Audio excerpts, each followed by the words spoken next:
today, even though oil posted an all-time high above $98 a barrel. Thanks, Susan. Tomorrow. Take care of that cold. Wolf Blitz in the sit room up next. Thanks very much, guys. Happening now, a scientific breakthrough giving experts some hope and President Bush some satisfaction. It involves hopes that stem cell research could help prolong lives without doing what some see as destroying lives. That may now be on the horizon. We're watching this story and the political fallout potential. Also, it appears some of you do not necessarily believe all that Hillary Clinton is saying. New polls suggest many Americans have trust issues with the senator, and that's taking apparent toll on her campaign. And just in time for the presidential race, a potentially monumental political showdown. It involves the U.S. Supreme Court and the right to bear arms.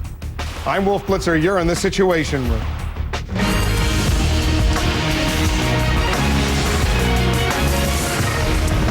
But we begin with the presidential race and an angry war of words between Hillary Clinton and Barack Obama. Hillary Clinton is questioning Senator Obama's experience, saying just because he's lived in a foreign country doesn't necessarily mean he's ready to be president of the United States. But Obama is not leaving that unanswered. He's reacting by linking Clinton to President Bush and Vice President Cheney as leading the United States into what he calls the worst foreign policy disaster in a generation.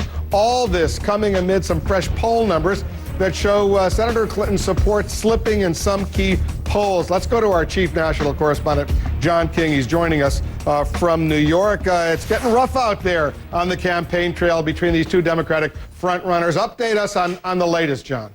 Wolf, it is remarkable, the most pointed personal back and forth between Senator Clinton and Senator Obama in recent hours. Senator Clinton started it. She was out campaigning in Iowa, and she talked about all her world travels as First Lady, saying she has met with foreign leaders around the world, trying to make the case that she is prepared on day one to lead the United States in the war on terrorism and to restore its image abroad. And she went on to say this. Now, voters will judge whether living in a foreign country at the age of 10 prepares one to face the big, complex international challenges the next president will face. That, of course, a reference to Barack Obama, who lived overseas as a young boy. Barack Obama campaign quickly firing back. Wolf, linking, as you said, Hillary Clinton to the Bush administration. A spokesman for the senator saying Dick Cheney and Don Rumsfeld have spent time in the White House and traveled to many countries as well. But along with Hillary Clinton, they led us into the worst foreign policy disaster in a generation. Senator Obama, of course, referring to the Iraq war there. Now, why is it getting so nasty between the two leading contenders for the Democratic nomination? The numbers tell you. The Democratic race is tightening in the early states, and there's fresh evidence questions of trust are taking a toll on the frontrunner. It is far too soon for her or for anybody else to be looking past the primaries. In New Hampshire, Senator Hillary Clinton maintains a double-digit lead over closest rival Barack Obama, but her support is down 7 points from the last CNN WMUR New Hampshire presidential primary poll. And in Iowa, it is Obama with a tiny edge in a new The Washington Post ABC News poll. From Jimmy Carter's rise in 1976 to Howard Dean's fall in 2004, the Iowa caucuses have been the surprise package of presidential politics. The new surveys come after weeks of sharper attacks on Senator Clinton. What the American people are looking for right now is straight answers to tough questions. And that is not what we've seen out of Senator Clinton on a host of issues. The issue is whether we can have a president that can restore trust for the American people. And the new numbers suggest a toll. In the New Hampshire poll, only 13% call her the candidate most honest and trustworthy. 27% give Obama that label. And in Iowa, Obama again beats Clinton by 2-1 on the trust question. We've had a period that has really accentuated Obama's strengths and put some focus on Senator Clinton's one big area of vulnerability. 6 weeks to Iowa, Republicans are a little less certain, but for the most part, still betting on Senator Clinton. I think that Hillary Clinton is not going to fold even if she does not win Iowa. This is not a family that folds once they take a punch. And I think that Hillary Clinton is still the odds-on favorite to win the Democratic nomination. But Wolf, after watching this direct attack on Senator Obama today and the ratcheting up of the rhetoric, call around to the Republican strategists, call around a Democratic strategist, and they will tell you that Hillary Clinton would not do this herself, not so personally ratchet up the direct confrontation with Senator Obama, unless, as one put it, she's more than a little worried. I take it that poll in Iowa, that Washington Post ABC News poll, may have rattled them a little bit, showing Obama now ahead in Iowa, albeit within the margin of error, supposedly.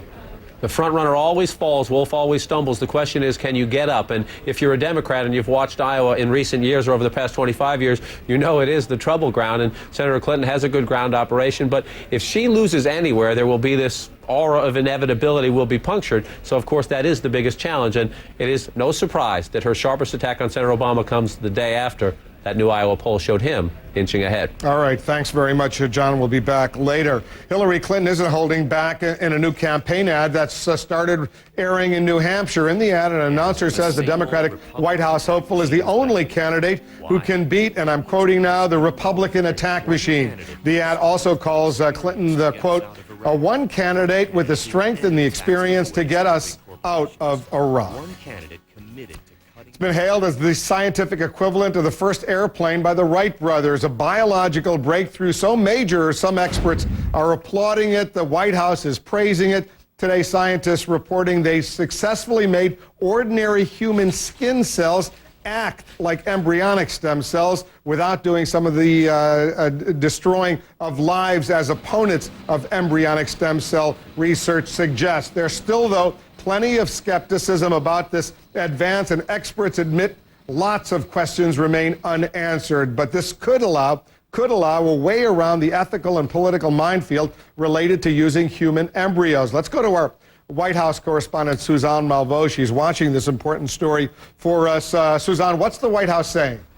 Wolf, absolutely an important debate here, and the Bush administration hopes that this scientific breakthrough really is going to be a potential political breakthrough as well. The White House using this announcement today to essentially make the case that the president has been on the right side, the ethical side of this issue. They point to the fact that in his first year in office, he was the first president to approve of federally funding stem cell research, but that with existing stem cell lines. He also issued his first veto July of 2006 against expanding that research funding if it involved destroying human embryos. Now, we got a statement from the White House today, Dana Perino, saying that President Bush was the first president to make these federal funds available for human embryonic stem cell research. His policy did this in ways that would not encourage the destruction of embryos. In July 2006, the president highlighted research into the possibility of reprogramming adult skin cells into pluripotent stem cells without intruding on human embryos or eggs. And the important political aspect of this, Wolf, is that it really has scored big points among the conservatives, the religious Republican base here. He has scored those points at the same time. He did pay a price, splitting the Republican Party, taking on the former First Lady Nancy Reagan, celebrities such as the late Christopher Reeve, who obviously did not agree with the president's position. But the president and this Bush White House believes that they're validating their position. Wolf? Well, they may be. It's still a lot of work, a lot of science still needed on this issue. In fact, the Democratic Senator Tom Harkin of Iowa, he's a leading supporter of embryonic stem cell research. He just issued a statement, and let me quote from Senator Harkin. These scientists have performed truly groundbreaking and historic accomplishments. Still, our top researchers recognize that this new development does not mean that we should discontinue studying embryonic stem cells. We need to continue to pursue all alternatives as we search for treatments for diabetes, Parkinson's, and spinal cord injuries. So the debate will continue. Let's hope the science moves forward. Aside from the political debate, we're going to take a close look at the real chance for a medical advancement on this reported breakthrough. Coming up in the next hour, we'll speak with our medical correspondent, Elizabeth Cohn. She's been talking to a lot of researchers, talking to a lot of experts. We'll get the assessment of how significant this apparent breakthrough is. That's coming up in our next hour. Let's go to Jack Cafferty, though, right now for the Cafferty File. Jack. Wolf, the White House is refusing to comment on a truly horrifying, outrageous story out of Saudi Arabia. We talked a little about this last night. A court in Saudi Arabia has doubled the number of lashings for a gang rape victim, apparently because she talked to the media about being gang raped. This is a 19-year-old woman. She was raped by 7 men in 2006. She, the victim of a gang rape, has been sentenced to 200 lashes and 6 months in prison. Human Rights Watch has called on Saudi Arabia's king to immediately void the verdict and drop all charges against the rape victim. It is no secret that conditions for women under Saudi law are harsh. How about subhuman? They're subject to a ridiculous dress code. They can't drive. They can't vote. They need a man's permission to travel or to have surgery. So what's the Bush administration saying about this case? Precious little. See, the Saudi royal family is close friends with the Bush family, has been for years. Remember this? That's President Bush in 2005 walking hand in hand with Crown Prince Abdullah in Crawford, Texas.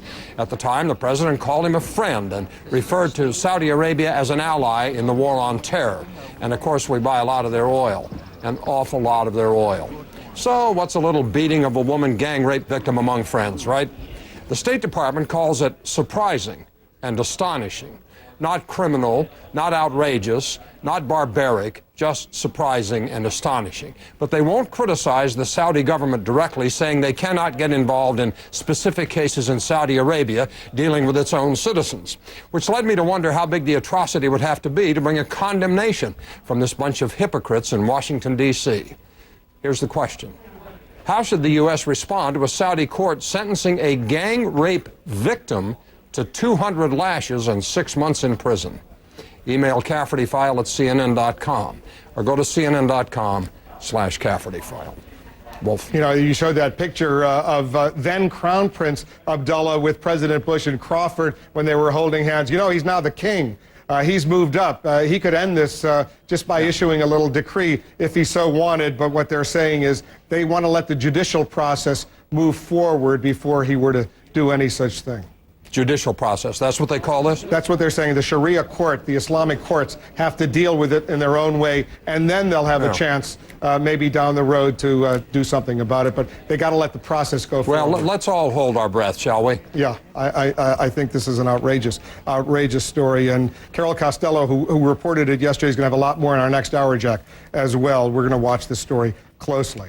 A big state governor is supporting Barack Obama, even though the governor used to work for President Clinton, and he used the former president to help win his current office. We'll speak about that and a lot more with the Massachusetts Governor, Deval Patrick. He's standing by live. I'll ask him why he's become such a big Barack Obama fan. Also, the U.S. Supreme Court will weigh in on the right to bear arms. This is a potentially monumental showdown. We're going to watch this and the political fallout. And imagine not being able to work. Actually, imagine this, not being at work, I should correct myself, but being able to say you are working. That's what the United States Senate is doing right now, all to stop President Bush from using one of his constitutional powers. We'll explain what's going on the floor of the Senate. Stay with us. You're in the Situation Room.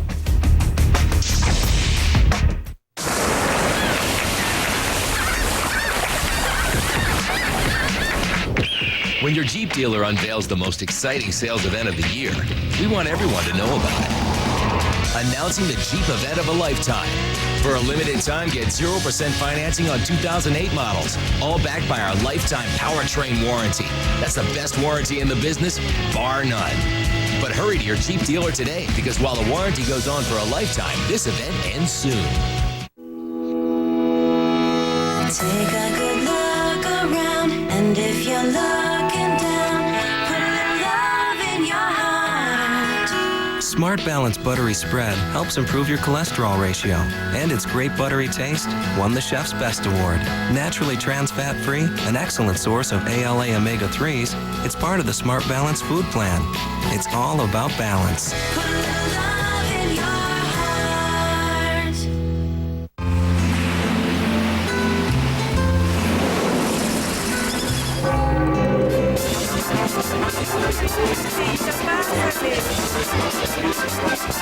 ¿Gustan pasar? Es la boda de mi hija, pásenle.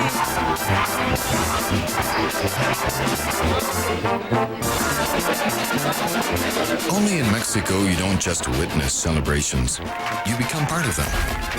Mexico, beyond your expectations.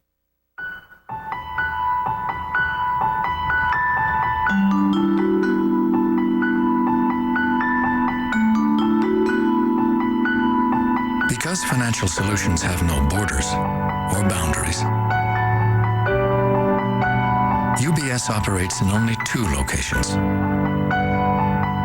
Everywhere. And right next to you. You and us. UBS.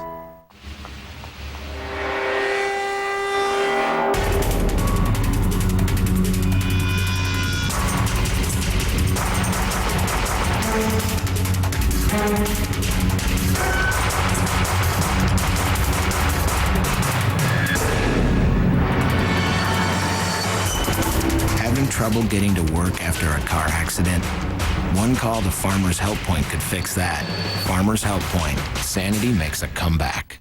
Closed captioning hours provided by Renewin, the only supplement for joint care and energy. Introducing Renewin, the only intensive release supplement for joint care and energy. Renewin with glucosamine and chondroitin improves joint comfort, joint mobility, and boosts energy. Renewin in stores now. Welcome back. Massachusetts Governor Deval Patrick is throwing his support behind White House hopeful Barack Obama. This even though he has ties to Senator Obama's Democratic rival Hillary Clinton. He was President Bill Clinton's Assistant Attorney General for Civil Rights, and both Obama and the former president campaigned strongly for Deval Patrick in Massachusetts. The governor is joining us now live. Governor, thanks very much for coming in. Thanks for having me, Wolf. It must have been a tough decision for you. You worked for President Bill Clinton, you worked closely with Hillary Clinton, but in the end you decided to support Barack Obama. Why? Well, we have as I say, as a Democrat, a wonderful, rich bench on the Democratic side, and I have relationships with a number of them and loved working in the Clinton campaign. And I think Hillary Clinton has run an almost flawless campaign herself. But I am not interested just in friendships or, frankly, even in party. I think what we need right now is a leader. And we need a leader who is going to make a claim on our times, as great leaders have in the past, for service and for sacrifice. I think our challenges are just too big to make these kinds of judgments in the usual ways. And that's why you endorse Barack Obama. I think he is uniquely positioned and qualified and able to bring that kind of visionary, hopeful leadership that can make a difference both at home and abroad. The other day he said this. He said, probably the strongest experience I have in foreign relations is the fact that I spent 4 years living overseas when I was a child in Southeast Asia. He lived in Indonesia from the ages of 6 to 10, to which Hillary Clinton, in a statement that's just been released, really pounded. Listen to this. This is what she says. Now, voters will judge whether living in a foreign country at the age of 10 prepares one to face the big, complex international challenges the next president will face. I think we need a president with more experience than that. As someone who supports Barack Obama, what do you say to Hillary Clinton? Well, listen, I understand the point, but the fact of the matter is that any president has access to the best experts in foreign policy theory on the planet, and President Obama would as well. What he brings that's unique is some life on the ground, some understanding that our actions actually have an impact, not just in palaces and capital cities and so on, but in huts and villages and remote parts of countries as well. We've got to knit back together a sense of worldwide community, and I think that Senator Obama brings a unique set of strengths and experience, life experience, not just political experience, to help us do that. The wife of Barack Obama, Michelle Obama, she said in a speech at South Carolina State University something intriguing, that the country really needs an African-American, a black president right now. She says this, she says, imagine our family on that inaugural platform. America will look at itself differently. The world will look at America differently. There is no other candidate who is going to do that for our country. What do you think? Well, I think she's right, and frankly, I think that's something that on a whole host of levels beyond race, a lot of Americans sense, which is to say that if we close our eyes and try to imagine the kind of visionary leadership we want, if we the unifying leadership, the leadership that's willing to look out beyond his or her term in office about what decisions can be made today that will serve our long-term interests, then when you open your eyes, the image that you see, that you conjure, is of Barack Obama. But the Democratic establishment, and frankly a lot of the political establishment, is constantly telling us we can't have what we want, that that's not electable in some sense. And I think that what is so wonderful about Senator Obama's candidacy is that he's offering something other than just the usual argument about how to win. He's offering a vision for why he should. And it can lift us all up, and I think it's very exciting. Governor Deval Patrick of Massachusetts, thanks for coming in. Great to be with you, Wolf. Thank you very much. By the way, we invited a surrogate from the Clinton campaign to join us as well, but unfortunately, they were unable to provide someone today. We do hope to have one of Senator Clinton's supporters join us later in the week. We'll get, obviously, a very different perspective then. It's a sign of the mistrust between the Congress and the White House. The U.S. Senate taking a highly unusual step over a holiday break to stop President Bush from exercising one of his constitutional duties. We're going to tell you what and why and all that, what and why is going on, why it's going on, why it should matter to you. And guess what's the number one issue for many Republican voters in Iowa? It's not necessarily Iraq, and it's not terrorism. We'll tell you what they're saying right now, right here in the Situation Room.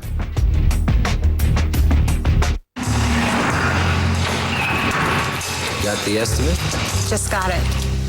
Specs? Yeah, downloaded. You're on. Let's do this.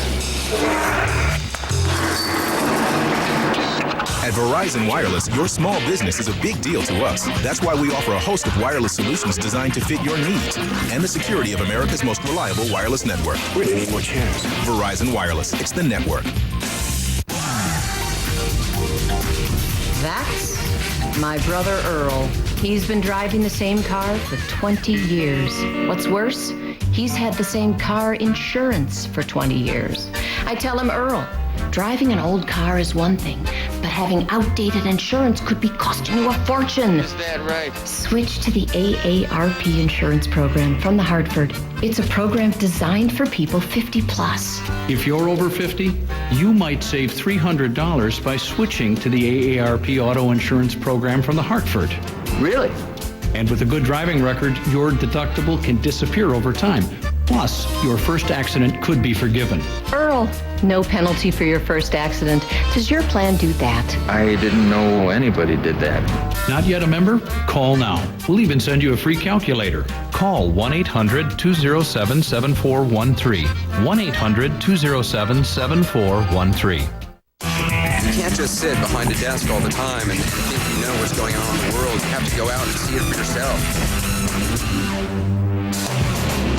Comcast and ESPN are teaming up. College football lives here, and to see it, all you need is the ESPN Game Plan pay-per-view package.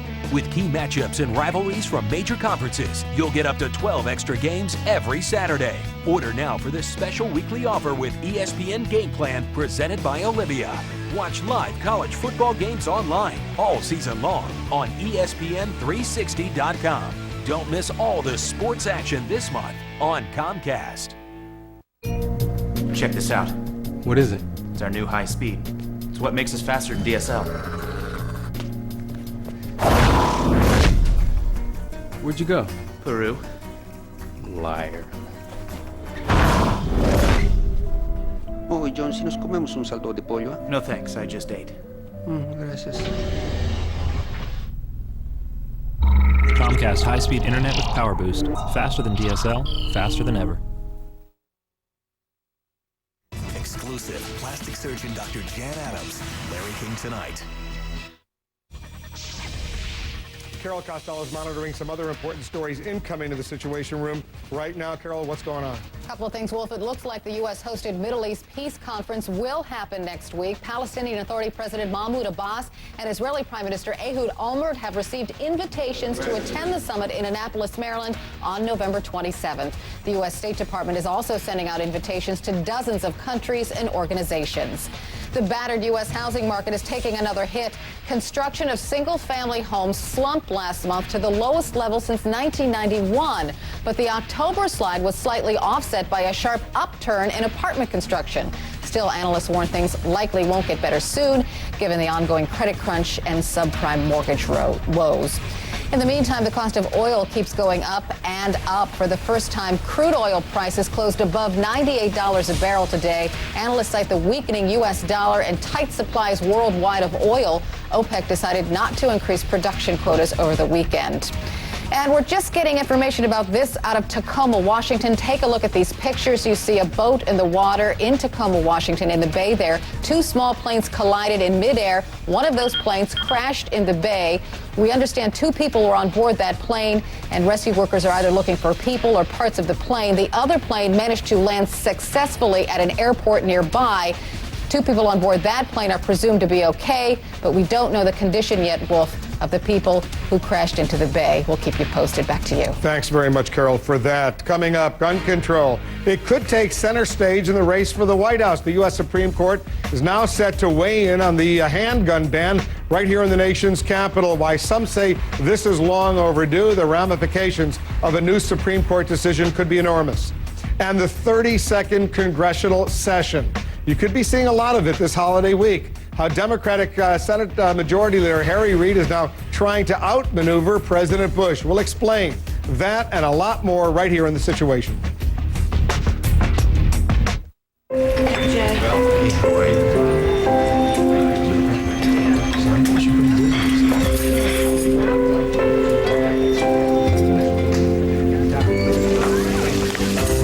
2,000 bottles of wine in his cellar.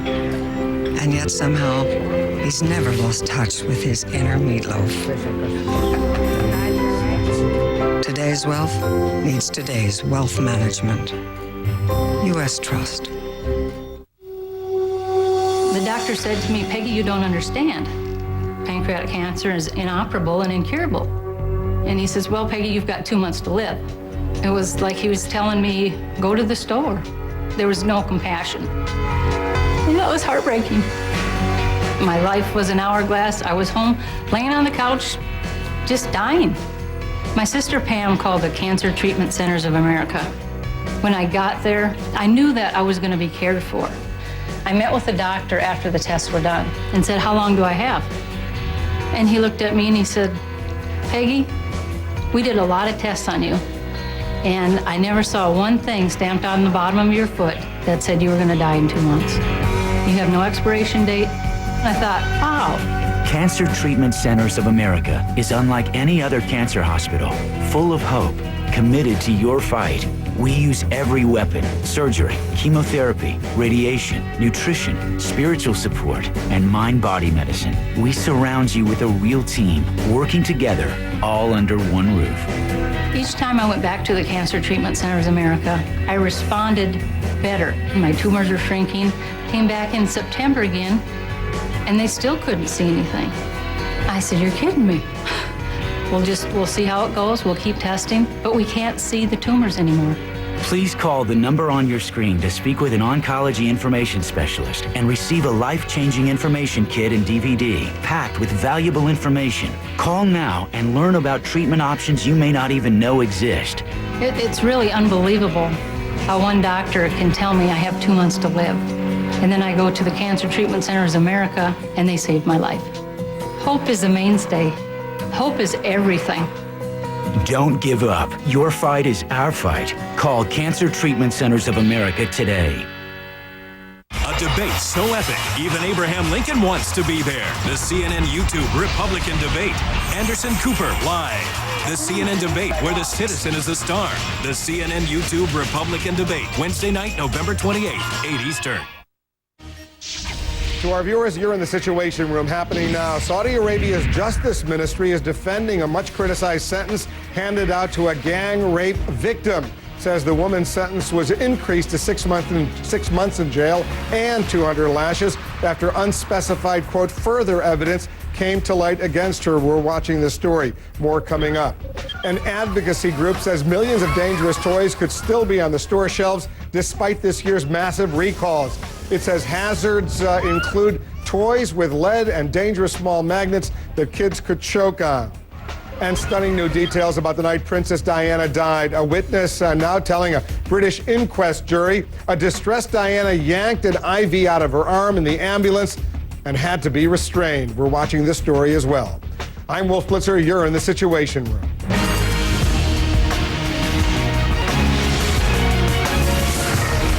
A sweeping 31-year-old ban on handguns right here in the nation's capital could become history. The U.S. Supreme Court announcing today it will decide whether the ban violates the Constitution, and this could put gun rights front and center in the campaign for the White House. We're going to have a full report on this potentially very, very significant development. But first, I want to go up to Capitol Hill. Imagine not being able to work for 2 weeks over the holiday, but being able to say you are working. That's the case with the United States Senate right now. Senators have left Washington for the Thanksgiving break, but the Senate is not in recess. It's still technically open for business. Our congressional correspondent Jessica Yellen is up on Capitol Hill watching all of this unfold. They're doing this, Jessica, to stop the president from exercising one of his powers. That's right, Wolf, and it's a measure of the mistrust between this Democratic-run Congress and the White House.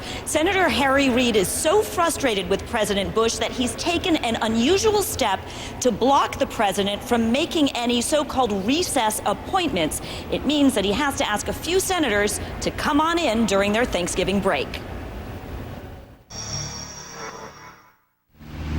Morning, sir. Good morning. How are you? Pretty good. It's not your typical day on the job for a U.S. senator. This is the first time coming to work actually makes news. Senator Jim Webb spent approximately 30 seconds on the clock, gaveling an empty Senate chamber into session. The Senate will come to order. And then out of session. The Senate stands in recess until Friday, November 23rd, 2007 at 10 a.m. All to block President Bush from making so-called recess appointments, which are possible when senators are on break for 3 consecutive days. Democrats say Mr. Bush has gone around the confirmation process too many times. To stop him, they're technically not recessing, instead sending in a lone senator just often enough to keep business going. I have been enormously frustrated over the past 6 years at how this administration has inappropriately pushed the envelope of executive power. So I'm really happy about this. I think that the Congress needs to do more of this to reassert the balance between the legislative and executive branches. According to the White House, approximately 190 confirmations are pending in the Senate. And a spokesperson says, since senators aren't really on break, we encourage them to make the most of this time by holding hearings and votes on these nominations. As for first-term Senator Webb, how did you get enlisted for this duty? I'm from Virginia. I'm in town, and I'm very junior. Now, among the nominees still awaiting confirmation, the president's pick for Surgeon General, Dr. James Holsinger, who has met with some controversy for views he expressed on homosexuality. Senator Harry Reid says he has some Democrats he'd like the president to put in some posts, so maybe they could work something out. He says if the president will meet him halfway, well, then maybe some senators can take off their full Christmas break in a few weeks. Wolf? All right, Jessica, thank you. And with this unusual tactic, Democrats effectively are telling President Bush he got away with recess appointments in the past. This time they are saying it will be different. Back in 2005, the president angered Democrats by naming John Bolton as his UN ambassador when lawmakers were away. The president also did that this past April when he appointed Republican fundraiser Sam Fox as the U.S. ambassador to Belgium. Fox was a supporter of the group Swiftboat Veterans for Truth, which attacked John Kerry's military record. And in 2004, President Bush used a congressional break to install Charles Pickering to a federal appeals court. Some Democrats had accused Pickering of supporting segregation as a young man. Let's get back now to that sweeping 31-year-old ban on handguns right here in Washington, D.C., a ban that potentially could become history. Brian Todd has been looking at this decision. Update our viewers, Brian, on what is going on, because the ramifications for guns in this country potentially could be enormous. They could be enormous, Wolf, and this issue could be heard right when the candidates are going to have a chance to talk about it. Oral arguments likely in February or March in the Supreme Court, right in the middle of primary season. Gun control now promising to be a red-hot issue during this campaign, but in the city where we're standing, it never cools down. On the streets of the nation's capital, police struggle every day against gun violence. More than 130 gun-related deaths were reported last year in Washington, and city officials are convinced it would have been worse if they didn't have a sweeping ban on handguns. But the Supreme Court will now decide if that ban violates the Constitution. I want, for myself, the right to protect my home and my family in the event of violent attack. George Lyons sued the city to overturn the law which forbids people from keeping guns in their homes.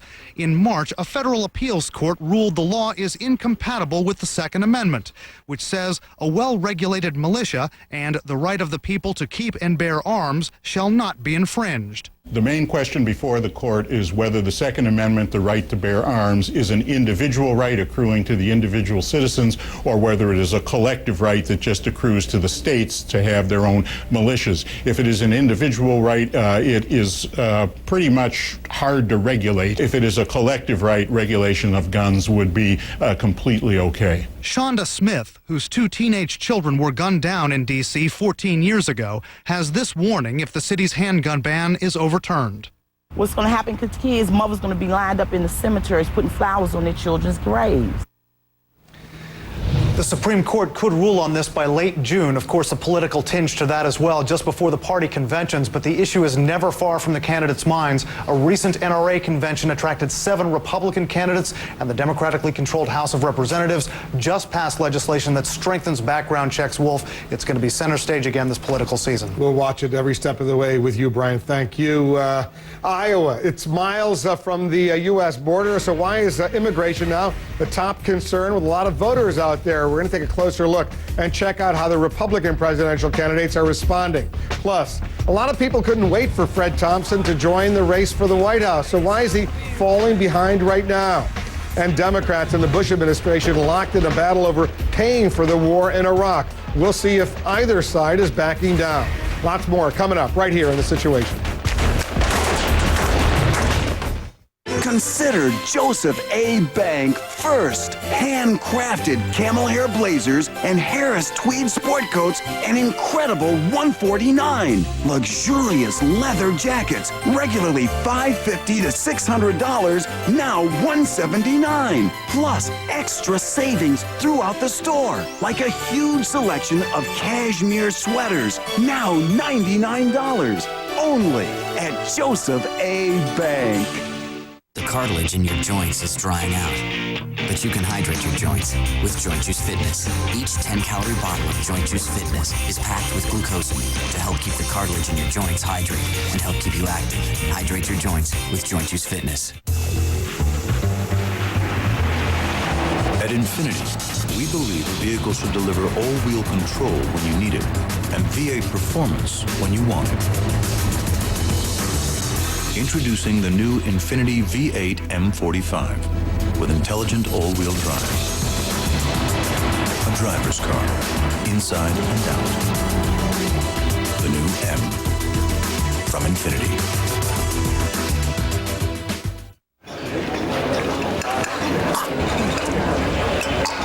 Hey, isn't Jacobson choking? I'd definitely say Jacobson's choking. I know exactly what to do. I've seen it in the movies. It's called the Heimlich maneuver. You make a ball, stand behind the guy, and pull hard. The action on the solar plexus. That's right, the solar plexus. Expels the food.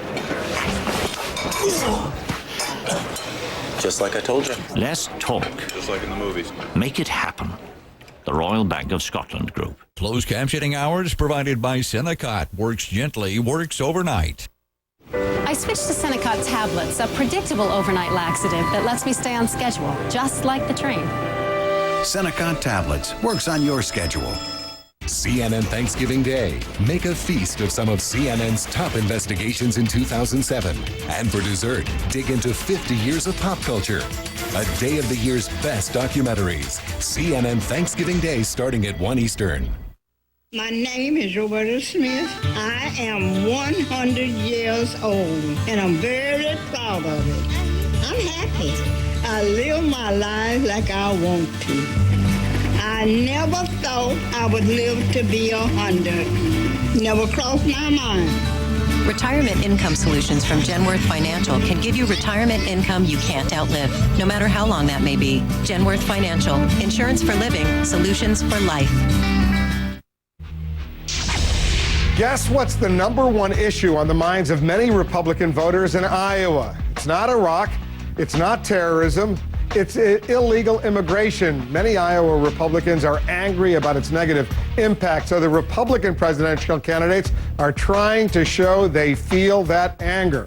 Our congressional correspondent, Dana Bash, is joining us now from Des Moines. She's watching this story. They're talking a lot about illegal immigration on the campaign trail, Dana. They are, and I can tell you that part of it is part of a recent poll that proves why. A whopping 86% of Republican voters here in Iowa say they think immigration is somewhat or a serious concern. Des Moines, Iowa is more than 1,200 miles from the Mexican border. Yet walk down the street into a random small business, as we did, and find a Republican caucus voter like Tammy Ramey, who calls immigration her top issue. People that are coming out against amnesty, that want tougher restrictions on immigration, those are the people that would be more willing to look at. Iowa's meatpacking industry has become a magnet for illegal immigrants. The impact on taxpayers regularly makes local headlines. Iowa Republicans say immigration can now make or break a GOP campaign here. As the immigration issue plays out and candidates start to settle in into a position, you'll see Iowa caucus goers line up behind them. No wonder this was Fred Thompson's first Iowa TV ad. Giving up by granting amnesty is not the answer. And immigration is now a major point of combat between Rudy Giuliani and Mitt Romney. Romney mailed this to Iowa Republicans, slamming Giuliani's so-called sanctuary cities policy in New York, which prevented city workers from reporting illegal immigrants at schools and hospitals. Monday, Giuliani went to the Mexican border to promote his support for a virtual fence and defend his immigration policies in New York, calling them the most successful in the history of the country in creating an orderly, legal, lawful society. Back in Iowa, Romney is pouncing. Mayor Giuliani, instead of distancing himself from his sanctuary policies as mayor, said that the sanctuary illegal alien policies he had as mayor made his city more lawful, orderly, and legal. That is turning reason on its head. Giuliani's campaign distributed data claiming illegal immigration went up in Massachusetts when Romney was governor. To that, Romney shot back, New York was worse. In every possible way that I could think of, we were tough on illegals, welcoming legal immigration, but ending illegal immigration. And the tit-for-tat between the candidates and their campaigns over their immigration records it's going on, and it's not likely to let up. After Mitt Romney gave a lengthy speech on health care here, a voter approached him and said, "That's nice, Governor, but I'd like to hear more about your plan to end illegal immigration." It's getting intense out there. All right, thanks very much, Dana, for that. Coming up head-to-head in Iowa, our strategy session. We're going to check out what one leading Republican in Iowa thinks about Mitt Romney, about the former governor of Arkansas, Mike Huckabee, their respective chances of winning. And we'll also take a closer look at what's happened to Fred Thompson. Why isn't his campaign living up to a lot of really high expectations? Stay with us. You're in the Situation Room. Life is busy, but some people seem to get more done than others. Multitaskers. And when the Palm Central was designed, Sprint thought of these people. Then we gave it Sprint Speed. You can email, text, chat, go online so fast. People may wonder how many of you there really are. Introducing the Palm Centro, only from Sprint for just $99.99 on the fastest national mobile broadband network. Multitask at Sprint speed. Larry King tonight. Exclusive. Dr. Jan Adams, his first interview since the death of Donda West. What went wrong? Larry King tonight, only on CNN. At Town & Country Chevrolet, it's menu value pricing. Now, you'll know and never have to guess when you receive the invoice document with T&C's menu price. The process is hassle-free. You'll be informed and you'll see the savings. Now, the entire stock of the Chevy Avalanche is MVP priced at $8,000 off MSRP. With menu value pricing, you're saving every day. It's menu value pricing, and it's happening at Town & Country Chevrolet in Milwaukee. Drive home happy. Hey babe, here's one. Single family home, quaint and cozy, big on charm. Perfect. For a small family. Looking for the right home? There's a channel for people like you. See homes for sale at Searchlight 888. Go directly where you want without leaving your home and see exactly what you're looking for. 7 days a week, 24 hours a day. Searchlight 888. It's fast, it's easy, it's now. The most college hoops in the nation on ESPN Full Court, presented by Olivia. The best teams and key matchups from some of college basketball's top conferences, with up to 450 games you won't see in your area. ESPN Full Court, the most college basketball anywhere. Order by November 23rd for only $99.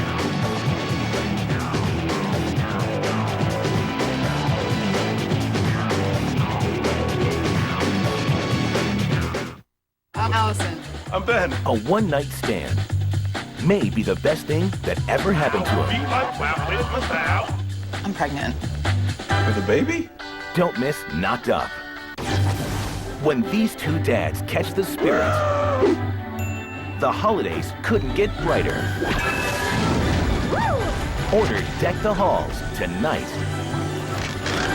Hit movies without the trip to the video store. On demand with Comcast Digital Cable. Brown's first CNN special, Broken Government, Wednesday the 28th, 11 p.m. Eastern.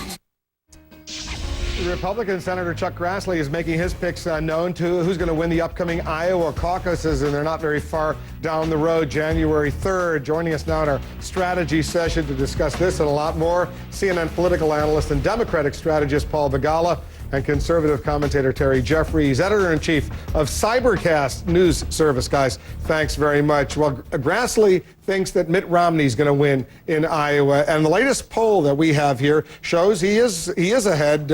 He's gone back in July from 25 to 27%. But look at these numbers. Look at who's second.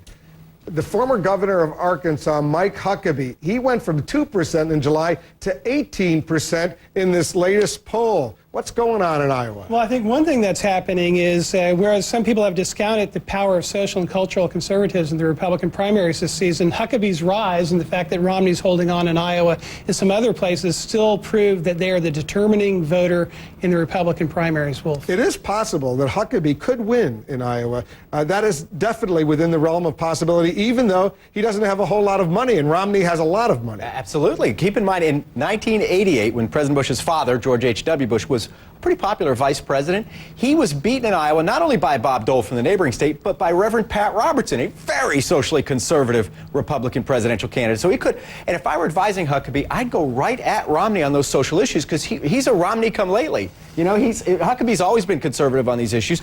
Romney has just flip-flopped on all of them. Huckabee's liability, though, in Iowa is an issue you're just pointing out, immigration. He's not tough on illegal immigration. Romney's positioned significantly to the right of him on that issue. It is positioned now, but it wasn't always like that. That's right. That's right. I mean, Romney's changed on a lot of things. There's no doubt about it. But he's got a tougher position now on illegal immigration than Huckabee does. And I think that will help him in the final. And we just heard Dana Bash's report. Illegal immigration, at least in some of these polls, tops the areas of concern among Republican voters. Absolutely, but it's that inconsistency that Romney has on immigration, like so many other issues, that makes him vulnerable to somebody who's more consistent like Huckabee. I mean, Huckabee ought to go at him and say, you know, Mitt's got more stances than Larry Craig in a men's room in a Minneapolis airport. You know? Let's talk about New Hampshire for a second on the Republican side. Look at this CNN WMUR New Hampshire presidential primary poll. Right now, Romney from neighboring Massachusetts still ahead, 33%. He's expanded his lead since September. McCain's holding at 18, Giuliani 16. Ron Paul has gone from 4 to 8%. But look at this, Fred Thompson.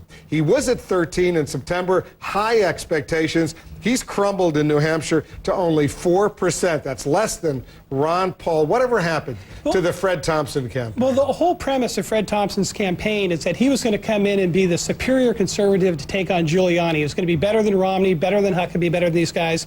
And well, first thing, he won't sign the Americans for Tax Reform No Tax Pledge, which is a huge issue in New Hampshire. Secondly, he ran for the Senate as a pro-choice candidate back in '94 and again in '96. 2 weeks ago in Meet the Press, he said, yeah, he wants to overturn Roe v. Wade, but hypothetically, if abortion were returned to the states, he didn't want to criminalize it for a girl or her parents or her doctor, which is the same thing he said back in 1994 when he ran for the Senate. Effectively, he's not a pro-life candidate. A guy who's not pro-life, not anti-tax, is not going to rally the conservative voters. When he jumped into the race, even before he jumped into the race, a lot of his supporters, admirers were saying, this is the new Ronald Reagan. He's likable, he's charming, he's a former actor, he's got name recognition, a star of Law and Order, played presidents in the movies, and apparently it didn't work out exactly as a lot of those supporters had anticipated. He had the name, the fame, the staff, the money, the endorsements, but he didn't have the fire in the belly. And I'm a little worried worried about him this week. You know, Thursday's Thanksgiving. He eats all that turkey. That tryptophan kicks in and makes you sleepy. He won't wake up till South Carolina primary. You know, he just not a lot of energy, whereas he's running against guys, Rudy, Mitt, Governor Huckabee. They have a lot of energy on the stump, and Fred doesn't. You know, another thing is, a lot of the people who are hyping up Fred Thompson are inside the Beltway Republicans and inside the Beltway Conservatives, and they were really trying to sell Fred Thompson as a conservative so the grassroots are out there going to vote. People out there are actually listening, especially in Iowa and New Hampshire, to what these candidates say and how they position themselves on the issue. And you can say Mitt Romney's flip-flopped, but the positions he is taking now are solid conservative positions. The positions Fred Thompson's taking are simply not.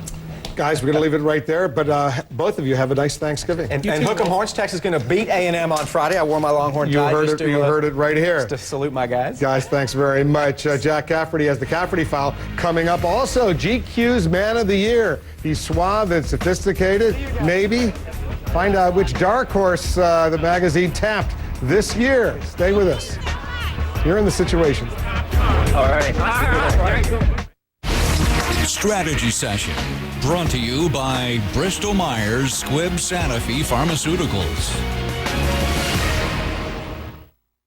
Taking command under critical conditions, Jim is a formidable man, but no match for something smaller than a drop of water.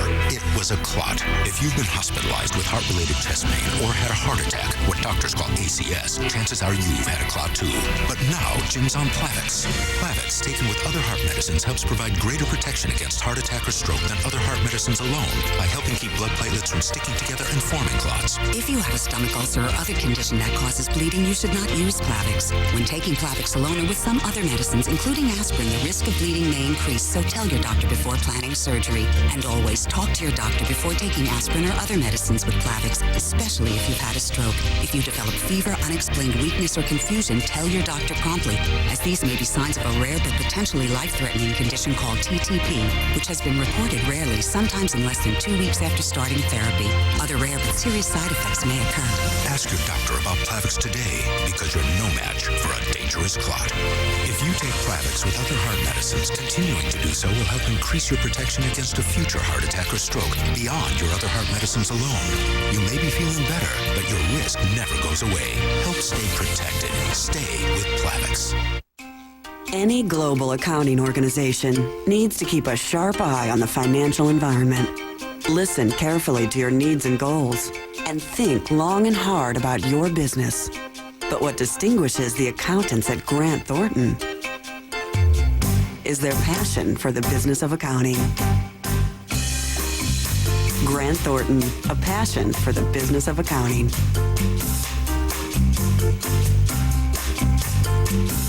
There's the week, there's the weekend, and then there's the weekender. Friday, Saturday, and Sunday, the subscription for the New York Times, I love it. Like your whole weekend's just started. It's come a little early. So the deal is you call the 1-800 number, and then you get Friday, Saturday, and Sunday for $3.35, which is half off, which is pretty crazy. So you get the Friday paper, and boom, you're right into the weekend. Saturday. The word alone makes me happy. I love to sort of pull everything out of the Sunday paper. Travel section. Magazine. Weekend review. The international news. Book review. I got these really great boots after reading the Sunday style section. All I did was call the 1-800 number. I'm not one of those call now people. Call! You should call now. I love to have the New York Times delivered. Who doesn't like to save money? Call now because it's a great deal.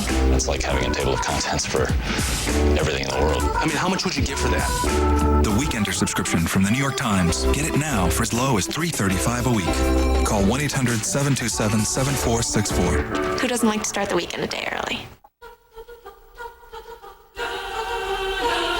Nothing says happy holidays quite like the word duh. As in, it's obvious. Like getting a great deal on a great car.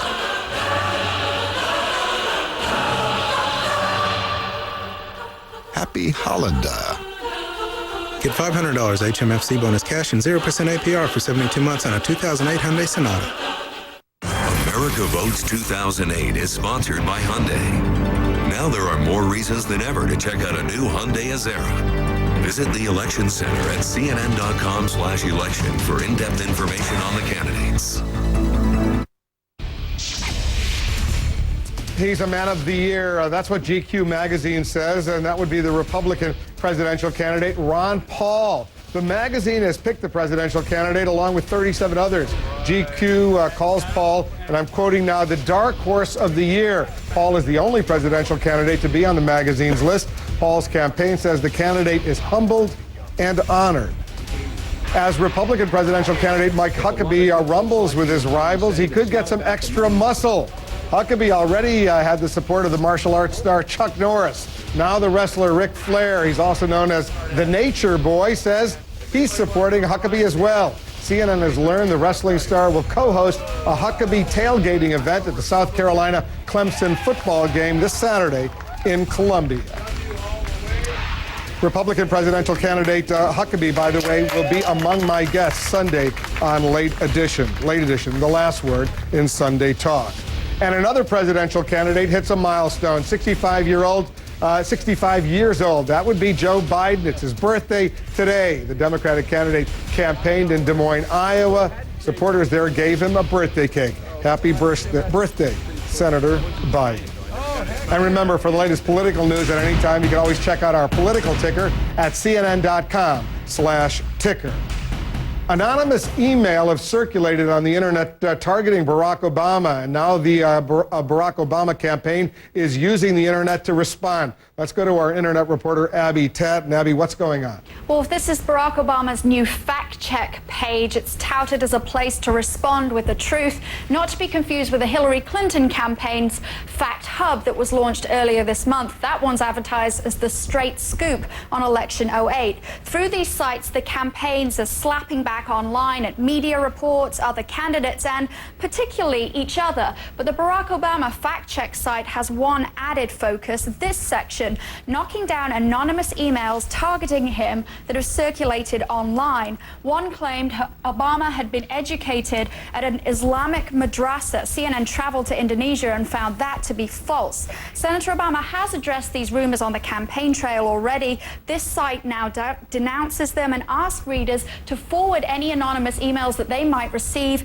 to the campaign. The campaign aides say that they set this up because false information spreads like wildfire, and they want to send a signal that we will not let smears or falsehoods go unanswered. Wolf? Thank you, Abby, for that. Abby Tatton reporting. Let's go to Jack Cafferty. He's got the Cafferty file in New York. Jack.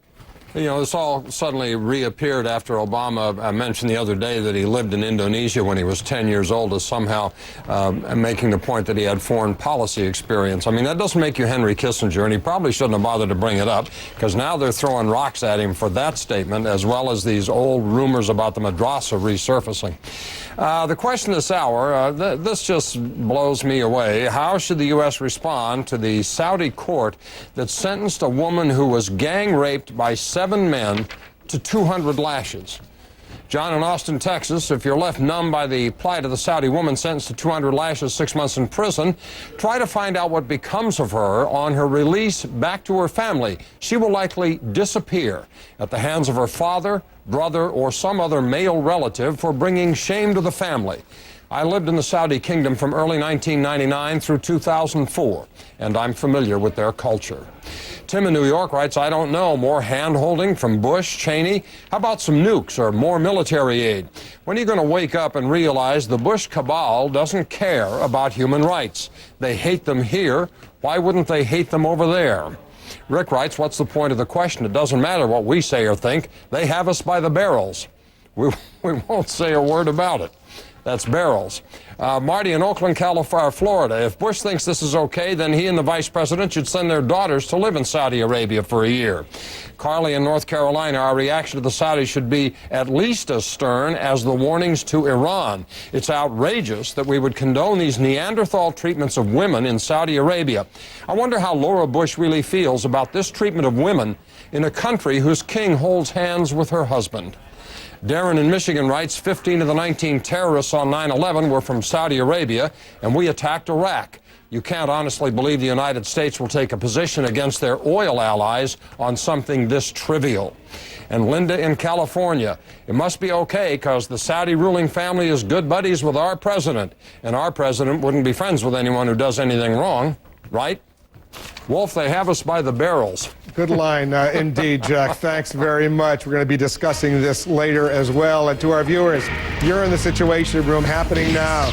Like embryonic stem cells without the embryos, researchers announcing what they're calling to be a significant achievement that might provide all the benefits without the controversy of this important and promising medical technology. Also, Rudy Giuliani's record under attack by 9/11 families. Fair criticism or a repeat of the Swift boat attacks on John Kerry? We're going to hear from both sides this hour.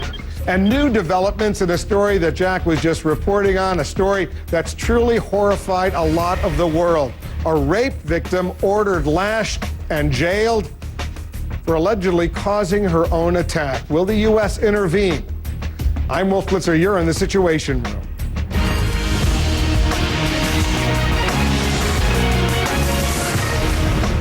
Word is out of what could be a major breakthrough, potentially marking the beginning of the end of the dispute over stem cells, a dispute that's divided this nation. Scientists say they found a way to program skin cells to act like embryonic stem cells, eliminating the need to destroy embryos. Our medical correspondent, Elizabeth Cohn, is joining us. Elizabeth, I know you've been looking into this, speaking to a lot of the researchers. Give our viewers a sense of potentially what's going on. Oh, Wolf, this is indeed a big new development. People on both sides of the stem cell controversy say that this discovery could change everything. These tiny cells could mean the end to one of the biggest controversies in medical history. That's because these stem cells may one day turn into treatments for a whole host of devastating diseases. And scientists made them without destroying an embryo. Until now, promising research has come from embryonic stem cells, which requires scientists to destroy an embryo to get them. Polls show that the majority of Americans have supported embryonic stem cell research, but not President Bush.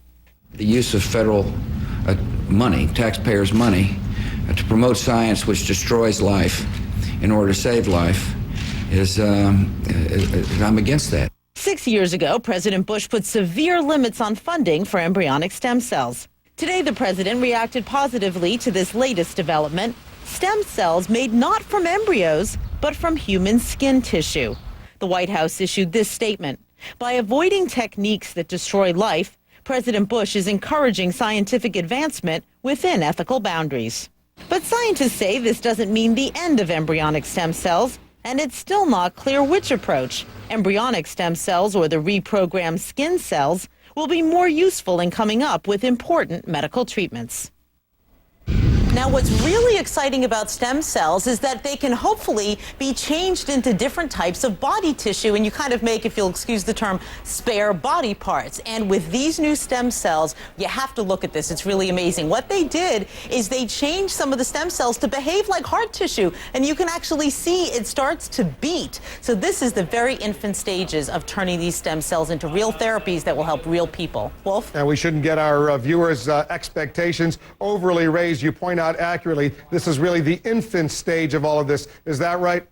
Oh, that's right. I mean, you can't go to your friendly family doctor this afternoon and say, hey, can I have that new stem cell treatment? They will look at you blankly. Any treatments, if any do development, are years and years away. Elizabeth, thanks very much. Other news, we're following a new battle shaping up over funding of the war in Iraq, with the House Democrats who hold the purse strings, accusing the White House of making up stories about the military supposedly running out of money. Let's bring in our senior Pentagon correspondent, Jamie McIntyre. He's here in the Situation Room. Jamie, what's the latest? Well, you know, Wolf, the dictionary definition of brinkmanship is creating an impression that you're willing to push a highly dangerous situation to the point where it could become really serious without conceding, and that's exactly what's going on between the Bush administration and Democrats in Congress.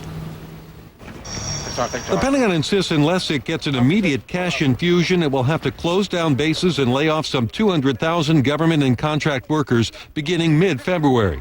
Democrats in Congress say, not our fault. We have provided the money. The money is not the issue. The issue is that the president is simply refusing to accept the conditions under which the money is provided.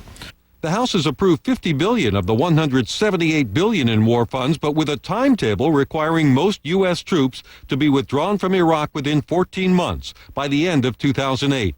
The president rejects that, and the Pentagon says it's left with no choice. We can only keep the Army and Marines afloat for a couple of additional weeks. That means the Army will now be able to operate into mid-February and the Marines into mid-March. But that's it. They don't need to do the things. You're missing the point. Because the Pentagon says it, you believe it? You believe what the Pentagon says? Democrats like John Murtha dismiss that as shameless scare tactics. Take this briefing chart in which the Army Budget Office claims it will be forced to close child care centers, shut down training ranges, stop custodial services and counseling for soldiers and their families, and even default on NATO treaty obligations. This is a political document. They're scaring people. They're scaring the families of the troops with this document. That's the thing that's so despicable about what they're doing. But the Pentagon insists it is not crying wolf. These aren't scare tactics. These are the facts. The Pentagon says it did find $4.5 billion to keep funding the fight against IEDs, but has no money left to shift around for other programs. So the brinksmanship continues with the administration and Republicans in Congress accusing the Democrats of playing politics with money for the troops. Meanwhile, the Democrats say that the Pentagon and the administration just want a blank check for a war without end. And Wolf, neither side shows any signs of backing down. All right, you'll stay on top of this story for us, Jamie. Thank you. Meanwhile, there's been a dramatic drop in the violence in Iraq, with the U.S. military now reporting stunning declines in the number of attacks and the number of casualties. But can these gains hold without a political solution? And joining us now from Baghdad, our correspondent Michael Ware. Michael, clearly the statistics are showing some favorable trends right now, but I take it the U.S. military itself is worried that the positive numbers that have been reported lately, that could turn around down the road. What's going on? Oh, surely, Wolf. I mean, the first thing that has to be said that there has been a spectacular success. I mean, as the U.S. military is reporting, you know, attacks are down by 55% than what they were just back in June. Civilian deaths in Baghdad are down by a massive 75%. Indeed, we're seeing levels of violence that we haven't seen since January 2006, since before the Samarra mosque bombing, which sparked the civil war. Now, will it last? This is the million-dollar question.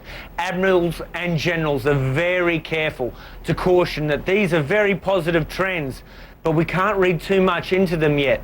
Privately, what the strategists are telling me is that things could turn on a dime. We could see the violence revert back almost instantly. However, their belief is that that won't happen.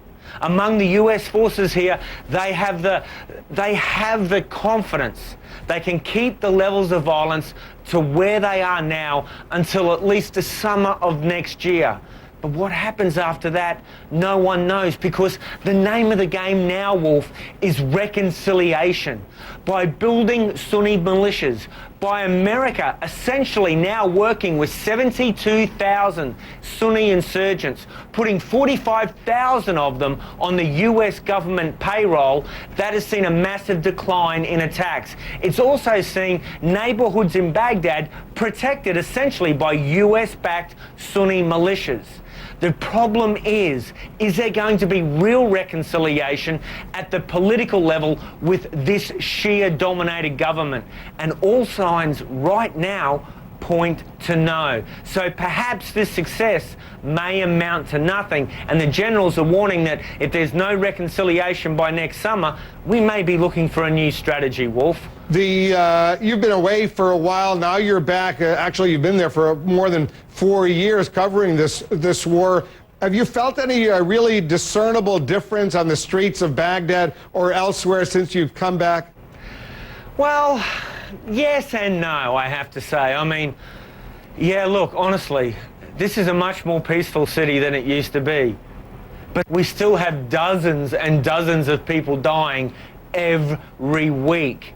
Now, I mean, the American military celebrated last Friday because across the country there was only 33 attacks. Now, can you imagine in any other country in the world, be it Israel, be it America itself, be it Pakistan, that there were 33 attacks in a day? That would be a horrific day. Yet here, that's cause for celebration. There very much is still a war going on. So yes, I can feel changes. There is a certain life returning to the city. But honestly, Wolf, this is a segregated metropolis. People live in heavily guarded sectarian enclaves. This is a world divided. There is still great tension, great distrust, and honestly, I don't see the path forward happening how most people hope. Michael Ware, be careful over there. Thanks very much. Thank you, mate. Go right to Jack Cafferty. He's in New York with the Cafferty File. Good to have Michael back in Baghdad, Jack. Yeah, you're reading my mind. I've missed him. It's interesting, though. He mentioned that it's the people in Baghdad are living in walled enclaves and it's a city divided. But it's a city at peace, at least for now. And if that continues into the spring of next year, that living in peace on a daily basis could go a long way toward changing the idea toward reconciliation among the minds of some of the people that live in that city. After all, it's nicer to get up in the morning and go open your store and send your kid to school than spend your whole day hiding in the basement of the house for fear of your life. Just idle ramblings of a disjointed mind. Support for Senator Hillary Clinton back here at home, slipping in some key early voting states, an ominous sign for the woman once considered unbeatable just a couple of weeks ago. In Iowa, Washington Post ABC News poll shows Senator Barack Obama has now surged in front of Clinton for the first time. Obama's getting 30% of likely Democratic caucus goers. 26% are going to vote for Hillary, 22% for John Edwards. That poll has a margin of error of plus or minus 4 percentage points. Clinton has also seen her lead decrease in Iowa on some of the key issues, including the questions of experience and which candidate is best prepared to handle the Iraq War. More voters now say they trust Obama to handle Iraq rather than Hillary. But perhaps the most ominous for Hillary is support among women in Iowa, as many women now say they'll vote for Obama at the Iowa caucuses as say they'll vote for Hillary. There's more. The CNN WMUR New Hampshire presidential primary poll conducted by the University of New Hampshire shows that although Clinton still holds a double-digit lead, her lead in New Hampshire has dropped by 7 points.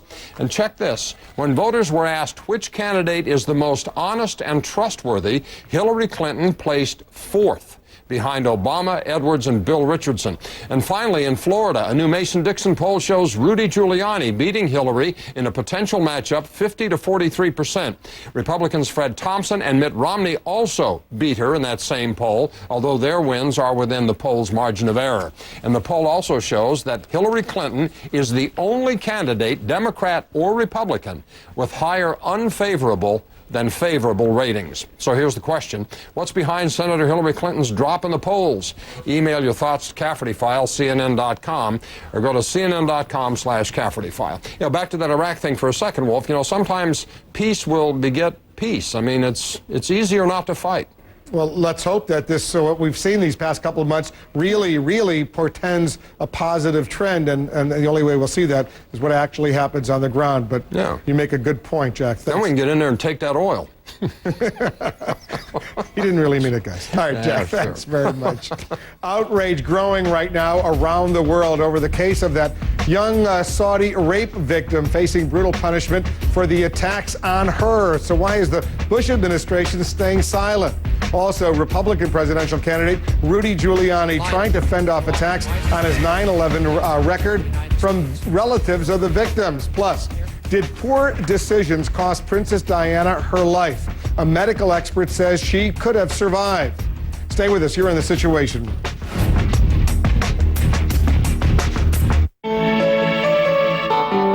Throughout history, new ideas have often been met with skepticism. But technology born from American ingenuity can achieve amazing things. We're committed to a future in which our most abundant fuel, coal, generates our electricity with even lower emissions, including the capture and storage of CO2. It's a big challenge, but we've made a commitment. A commitment to clean. Learn more about clean coal at americaspower.org. Consider Joseph A. Bank first. Handcrafted camel hair blazers and Harris tweed sport coats, an incredible $149. Luxurious leather jackets, regularly $550 to $600, now $179. Plus extra savings throughout the store, like a huge selection of cashmere sweaters, now $99. Only at Joseph A. Bank. Hey, I'm Don Shula, and I lost 32 pounds on Nutrisystem. And I'm Marianne Shula, and I've lost 23 pounds on Nutrisystem. Introducing Nutrisystem Silver, the weight loss program that lets older Americans eat great and lose weight. Let's face it, the older you get, the harder it is to lose weight. Not anymore, honey. It's easy with Nutrisystem. Call or go online now to order 4 weeks of delicious meals. Through this special offer, your order will automatically be delivered once every 4 weeks. And you can get an extra 2 weeks of Nutrisystem Silver meals free. I'm 77 years old, and I feel great. It's so easy. Our secret is the breakthrough science of the glycemic advantage that separates good carbs from bad. Every perfectly portioned Nutrisystem meal is delivered right to your door, and your shipping is free. Trust me, you will lose weight. See how Nutrisystem Silver can change your body and get a full 2 weeks of food and these vitamins free. Call now to find out how. CNN Thanksgiving Day. Make a feast of some of CNN's top investigations in 2007. And for dessert, dig into 50 years of pop culture. A day of the year's best documentaries. CNN Thanksgiving Day starting at 1 Eastern. Life is busy, but some people seem to get more done than others. Multitaskers. And when the Palm Central was designed, Sprint thought of these people. Then we gave it Sprint Speed. You can email, text, chat, go online so fast. People may wonder how many of you there really are. Introducing the Palm Centro, only from Sprint for just $99.99 on the fastest national mobile broadband network. Multitask at Sprint speed. Around the world, brought to you by Sprint.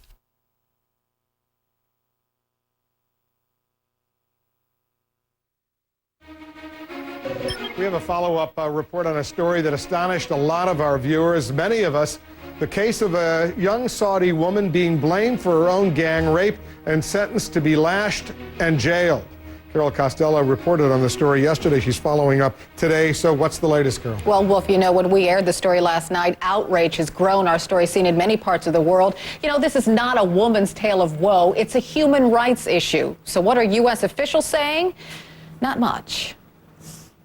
It's a rape case that's caused worldwide outrage. In Saudi Arabia, a 19-year-old woman gang raped by 7 men and then punished herself by a Saudi court. Why?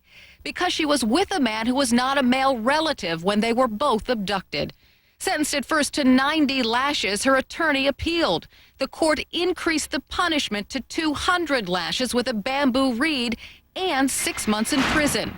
For speaking to the media, her attorney has been stripped of his law license. You have a situation that I think most individuals, for example, in our country, just don't understand. And we don't understand how something like this could happen. The Saudi Justice Ministry, apparently stung by the international outcry over the case, has issued what it says is a clarification. It says the charges were proven, and the woman's lawyer showed a lack of respect to the Judicial Council. But that isn't likely to silence critics who are calling on Saudi Arabia's King Abdullah, an ally of the Bush administration, to void the court's verdict. We asked the White House if it would intervene. It declined comment, directing us to the State Department. The only White House official to comment on the case was Fran Townsend, who was about to leave her post as Homeland Security Advisor. What I've praised the Saudis for is their counterterrorism cooperation. It is unprecedented, and we share information that's helped us stop attacks. This case is separate and apart from that, and I just don't think there's any explaining it or justifying it. Suffice it to say, there are no calls into King Abdullah to void the verdict. I am not aware of any direct contact with the Saudis on this issue. As for the young Saudi woman, her government told us today justice will prevail in the end. And yes, we did hear from the Saudi ambassador to the United States, Abdel Al-Jubeir, who was with King Abdullah today. He told us this case is working its way through the legal system. I have no doubt that justice will prevail. Adel Al-Jubeir. I'm sorry. He's the Saudi ambassador. Why isn't the State Department coming out more aggressively, more openly on this issue? Because a lot of people are probably wondering what's happening. Yeah, it's such an outrageous case. You'd think it would be simple for them to come out. But some analysts say there is this Middle East Peace Summit that's going to be held in Annapolis, Maryland, hosted by Condoleezza Rice, Secretary of State. And she wants Saudi Arabia to come to this summit because she believes that Saudi Arabia can help achieve Middle East peace. You don't want to you don't want to be too hard on the Saudi government because you want them to come. So that may be a reason why the State Department isn't coming out more strongly against this. Because they'd love the Saudis to attend in Annapolis. Supposedly next week this conference is going to take place. The president sending invitations out today. All right, Carol, stay on top of the story for us and let us know what's going on. Sure. They're accused of presiding over genocide that left around 2 million of their own people dead in the 1970s, and many survivors feared they would never be brought to justice. But now a United Nations-backed tribunal in Cambodia has finally started pre-trial hearings for the 5 most senior surviving leaders of the Khmer Rouge. First to appear, the regime's alleged chief torturer, who's appealing his detention. Khmer Rouge leader Pol Pot died in a jungle hideout back in 1998. Other news from around the world, some surprising testimony at the British inquest into Princess Diana's death. A top British surgeon now claiming she might have survived if French medics and doctors had acted differently. CNN's Fionnuala Sweeney has details. Fionnuala? Wolf, the inquest into the death of Diana, the former Princess of Wales, heard that what was described as an agitated Diana pulled out a drip which doctors tried to insert into her arm as she lay dying after her car crash. The court in London heard from Jean-Marc Martineau, a physician and emergency specialist, who recalled Diana shouting and saying things in English which were comprehensible and yet incoherent. The 36-year-old had to be sedated and restrained so that doctors could treat her in the wrecked car in the Pont d'Alma tunnel in Paris in the early hours of August 31st, 1997. Speaking from Paris by video link, Professor André Lienhardt, who'd investigated the medical treatment of Diana for the French authorities, said an assistant had to hold her arm by force to get a drip in, but she quickly pulled it out. He said she was agitated. She refused treatment. The inquest further heard a claim by Professor Thomas Treasure, a leading British surgeon, that the princess might have survived her car crash had French medical staff not, in his words, squandered vital time. Wolf. Fionnuala, thank you. Fionnuala Sweeney reporting from London. His critics are trying to undermine the foundation of this presidential campaign. Republican candidate Rudy Giuliani is fending off attacks from some 9/11 families. Is there any truth to what they're saying?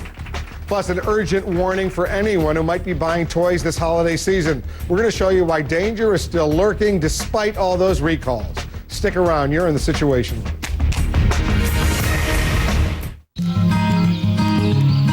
With mobile banking from Bank of America, you can bank from anywhere, even when you're in the middle of nowhere. And with online banking, you can make a trip to the bank, even when you can't make it to the bank. Mobile, online, anytime, anywhere. Bank the way you live with the #1 online bank. Bank of America, Bank of Opportunity.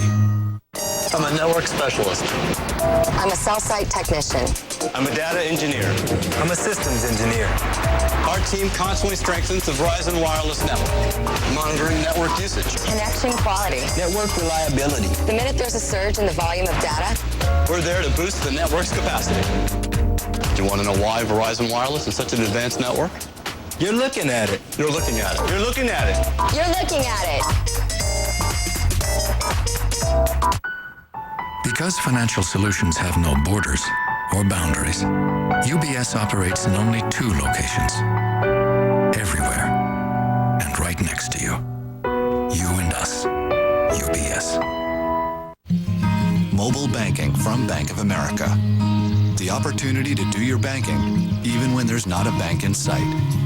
Bank the way you live, so you can live the way you want. Bank of America, Bank of Opportunity. Larry King Tonight. Exclusive. Dr. Jan Adams, his first interview since the death of Donda West. What went wrong? Larry King Tonight, only on CNN. Never before have people with diabetes had a choice like this. Crunchy Glucerna cereals to start your day deliciously. Instead of spiking your blood sugar like an ordinary cereal, Glucerna cereals spike your taste buds. And with unique carbohydrate blends, both Glucerna cereals and shakes, now in reclosable bottles, can help you manage blood sugar so you can get out there and enjoy life. Glucerna, smart nutrition for people with diabetes. Find it near the pharmacy section of your local store. We're the big old expensive phone company.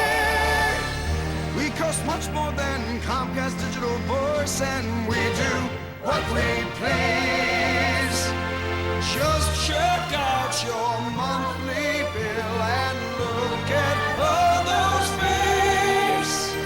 If you switch to Comcast, you will miss our fees. We're the big old expensive phone company.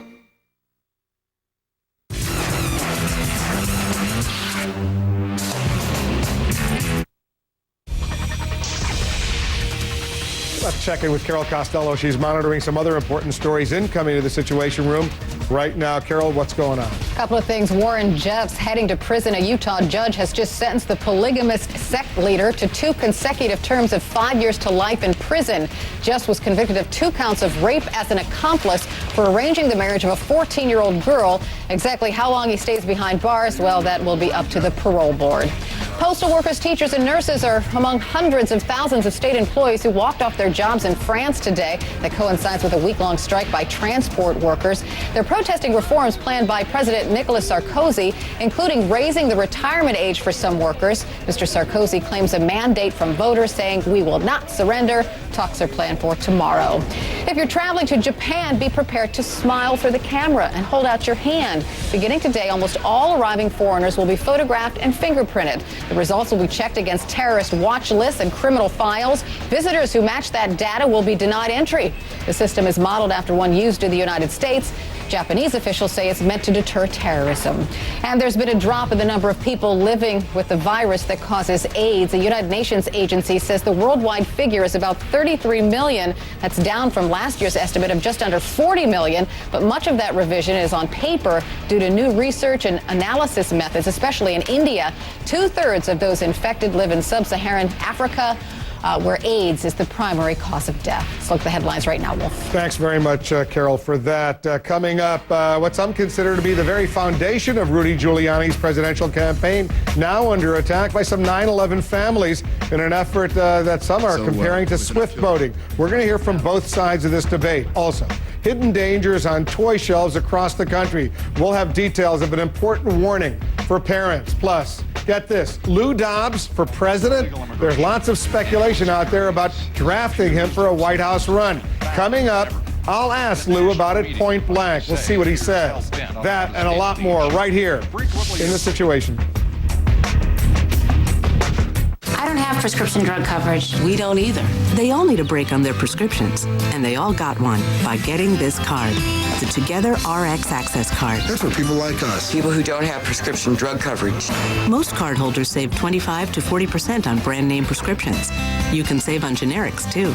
It's free to get, and it's free to use. If you meet these requirements and your household income isn't more than what you see here, then you qualify for the card. So call today or apply online. Throughout history, new ideas have often been met with skepticism. But technology born from American ingenuity can achieve amazing things. We're committed to a future in which our most abundant fuel, coal, generates our electricity with even lower emissions, including the capture and storage of CO2. It's a big challenge, but we've made a commitment. A commitment to clean. Learn more about clean coal at americaspower.org. Independence ETFs can help you diversify instantly and stay professionally allocated until retirement. Simply pick a target date and they readjust and reallocate themselves automatically for the next 10, 20, even 30 years. Independence ETFs. Independence is the spirit that drives America's most successful investors. Carefully consider the investment objectives, risks, charges, and expenses before investing. A prospectus containing this and other important information is available from TD Ameritrade. Read carefully before investing. A debate so epic, even Abraham Lincoln wants to be there. The CNN YouTube Republican debate. Anderson Cooper live. The CNN debate where the citizen is the star. The CNN YouTube Republican debate. Wednesday night, November 28th, 8 Eastern. I need 480 tons of plaster. I need 70 more rolls of paper. All small businesses have one thing in common. They need things. We need to get 6 tickets for Tokyo. We're open to helping meet your needs. That's why there's the American Express Business Gold Rewards Card. With no preset spending limit, you can get what you need, plus the rewards you deserve in return. By calling 1-800-NOW-OPEN or visiting us online, you can also get automatic discounts on the things you buy most. I need to rent a car every week. I need to ship 42 glass bowls. We'll also show you how easily you can earn 100,000 points in your first year alone. Enough for things like 4 round-trip airline tickets or other rewards. Earn as many points as you can. They never expire. I need a better way to buy what I need. The American Express Business Gold Rewards Card. Call 1-800-NOW-OPEN or visit open.com/gold for yours, and we'll waive the fee for the first year.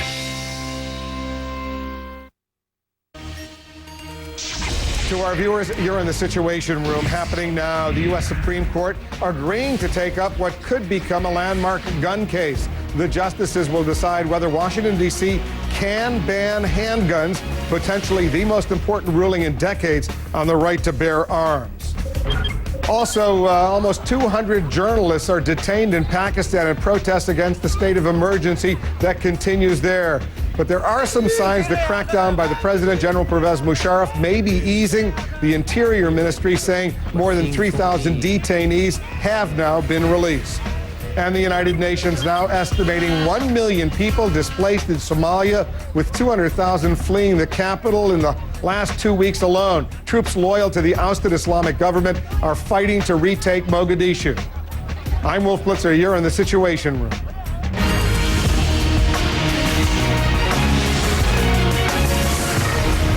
It's the cornerstone of Rudy Giuliani's presidential campaign, the 9/11 terror attacks. But now an unlikely group is trying to undermine that with an effort that some are comparing to the Swift Boat campaign against John Kerry. CNN's Deborah Farrick is joining us now. She's watching all of this unfold. So who's challenging, Deb, Rudy Giuliani's 9/11 credentials?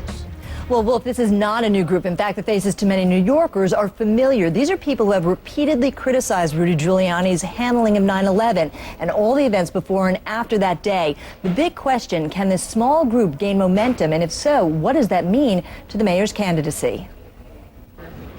This is the image many Americans have of Rudy Giuliani. The New York City mayor covered in dust moments after the World Trade Center towers collapsed. It is an image he has invoked in his run for the White House to spotlight his leadership on that tragic day. But Sally Reaganhart and others are challenging that image. Rudy Giuliani is no hero of 9/11. Reaganhart's son was one of 343 New York City firefighters to die when the towers fell. She is part of a small, determined group of firefighter families taking on the former mayor. We want to give people the opportunity to hear the true story and to make their own decisions. On Monday, the group traveled to New Hampshire, a crucial state where Mr. Giuliani recently began running these ads. I believe I've been tested in a way in which the American people can look to me. They're not going to find perfection, but they're going to find somebody who's dealt with crisis. The families told a handful of people about some of the fire department radios that didn't work on 9/11, about the emergency command center intended to coordinate a response that instead literally collapsed, and about the lack of respirators provided to firefighters searching for colleagues in the toxic rubble. Political scientist Doug Musio says these issues are not new, at least not to New Yorkers. There is a lot of hyperbole in what Rudy Giuliani says about what he did prior to 9/11, on 9/11, and after 9/11, but the kernel of truth is that Rudy Giuliani had his finest hour on 9/11. The Giuliani campaign cited news reports praising Giuliani's efforts on behalf of firefighters and touting the city's preparedness. A former fire commissioner speaking on Giuliani's behalf accused Regenhard's group of, quote, turning the terrorist attacks of September 11th into a political football. The question now, is this another Swift boat situation in which unsubstantiated attacks against John Kerry's service in Vietnam scuttled his presidential candidacy? These families say no. The difference between the Swift boating and this is that everything that we're saying is the truth. Now, over the summer, these firefighter families appeared in a scathing anti-Giuliani video made by the International Association of Firefighters. Giuliani's representative called the group highly partisan. It is endorsing Democrat Chris Dobbs, but says it was not part of this particular New Hampshire trip. Still, that firefighters unit is meeting after Thanksgiving to consider a much larger campaign against the former mayor. Wolf. Deb Farrick in New York, thanks very much. Let's get some more now on Rudy Giuliani's 9/11 record. For that, we're joined by Jim Riches. He's a deputy chief of the New York Fire Department. He lost his son in the attacks. Our condolences, Chief, going out to you and your family. I know you're part of this group. Let's get right to the issue. Are you trying to, quote, swift boat Rudy Giuliani? No, we're going to set the record straight on 9/11, and we don't think he's the hero that he says he was or the leader, because there's many points. They had radios he had recommendations in 93. We had the same radios in 2001. He didn't replace them.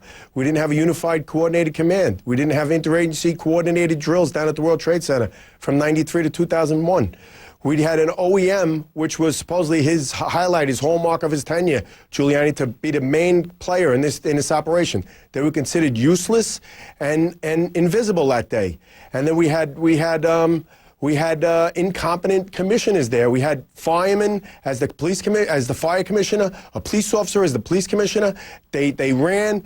OEM director was a fire dispatcher. These guys took off and ran before the towers fell, and everything is documented in the 9/11 Commission and in the NIST reports and the McKinsey reports. They show the failings of the Giuliani administration. I had a chance yesterday to speak with the co-chairman of the 9/11 Commission report, the former New Jersey Governor Tom Kean, and I asked him about some of these criticisms of Rudy Giuliani. Listen to what Tom Kean said. The lack of communications was not Rudy Giuliani's fault. It was because they didn't have the same frequency they're operating on, and we didn't have any criticism in the report of people who failed to anticipate some of the things that happened. Nobody did. Rudy Giuliani did a very great job on that day of 9/11. I take it you disagree with the commission chairman. I disagree totally. In 1993, we had recommendations to get new radios. He never got them. He ordered illegal radios that were defective. He didn't field test them. We had them pulled back. My son went back with the same radio. They didn't work in 93 and they didn't work in 2001. And the police officers heard the call to come down. They testified at the 9/11 Commission. And as they were going down, the firemen were going up, and they told the firemen, get out. And the firemen said, we never heard the order. And the firemen continued up to their death. It's Rudy Giuliani's job and Tom Von Essen, who was a fireman who never passed the promotional exam, to get us radios that worked. The police officers had radios that worked that day, and we didn't. And I think Tom Kean, he softballed Rudy Giuliani in the 9/11 Commission hearings. Let's talk about your political operation right now. I take it that you're thinking of creating what's called a 527, a committee that would raise money to go after a specific candidate without being directly involved in any other candidate. Is that right? We're from conservatives, we're Democrats, and I voted for Bush and I voted for Giuliani 3 times. This is not political, it's strictly about his leadership. He's been out there making millions and millions of dollars talking about his leadership and what a great leader he was on 9/11, and he's politicized 9/11 from day one, and Howard Safir yesterday said it was unconscionable that the families politicized 9/11. Well, that's a lie, because they've politicized it from day one, and if he wants to run on his record of failure and everything else, then let him run on it. But we're going to set the truth out, and everything is out in all those commission reports and the McKinsey report, how we failed miserably the first responders and put our sons in danger that day with inoperable radios, no cooperation, and they were made. The same mistakes were made in 93, were made again in 2001. So, Chief, are you going to form this committee? We're going to sit down and discuss it with the family members. We've spoken to lawyers, and if we have to put our message out throughout the country and get it on TV. TV made him a hero that day. because all he did was get on TV and calm the nation. That's all he did. He ran before the towers fell like a coward with all his future millionaires, and they took off and left the real heroes down there. And that's a shame, and we will tell the message the way it's told, the correct way, and not lies like Howard Safer and all his little cronies say that we got the right respirators. We didn't get the right respirators, and they'll lie if they said we did. Jim Riches is a former, he's an active duty fire chief in New York City. Jim Riches, once again, our condolences to you for losing your son on 9/11. Thanks very much for joining us. Thank you. And coming up, we're going to get the other side of this story. The former New York Police and Fire Commissioner Howard Safer, he's standing by live to join us. He's a strong supporter of Rudy Giuliani. Also, a major stem cell breakthrough, potentially. How will it impact the political debate? We're going to take you live to the White House for that story. Stay with us. You're in the Situation Room. Any global accounting organization needs to keep a sharp eye on the financial environment. Listen carefully to your needs and goals, and think long and hard about your business. But what distinguishes the accountants at Grant Thornton is their passion for the business of accounting. Grant Thornton, a passion for the business of accounting.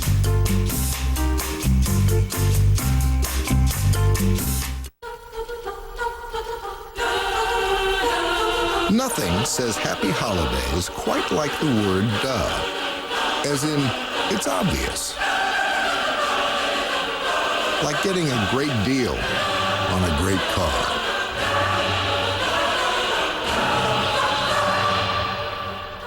Happy holiday. Get $500 HMFC bonus cash and 0% APR for 72 months on a 2008 Hyundai Sonata.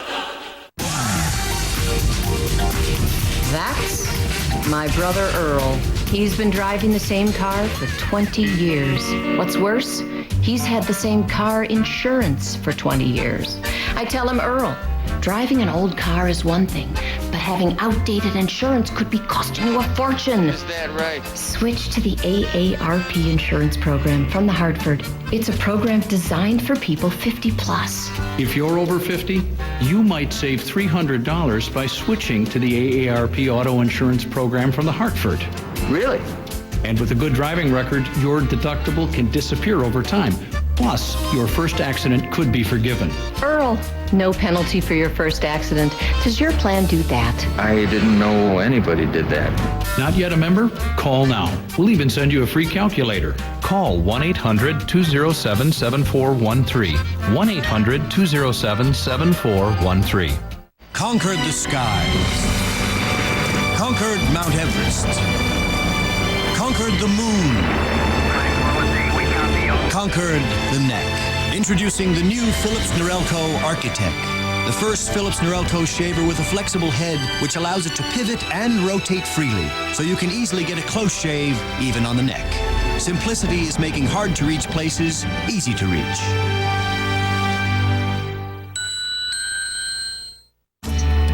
At ConocoPhillips, we believe we're defined by what we pass on, the way we live, what we teach, like that special grandpa knot. That's why ConocoPhillips is developing alternative fuels.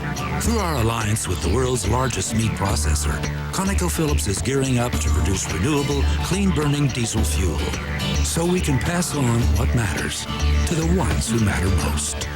ConocoPhillips, energy for tomorrow. Closed captioning hours provided by Renewin, the only supplement for joint care and energy. Introducing Renewin, the only intensive release supplement for joint care and energy. Renewin with glucosamine and chondroitin improves joint comfort, joint mobility, and boosts energy. Renewin in stores now. Let's get some more now on the challenge to Republican presidential candidate Rudy Giuliani and his record by some relatives of 9/11 victims. For that, we're joined by Howard Safer. He's the former New York City Police Department and Fire Department Commissioner. Commissioner, thanks very much for coming in.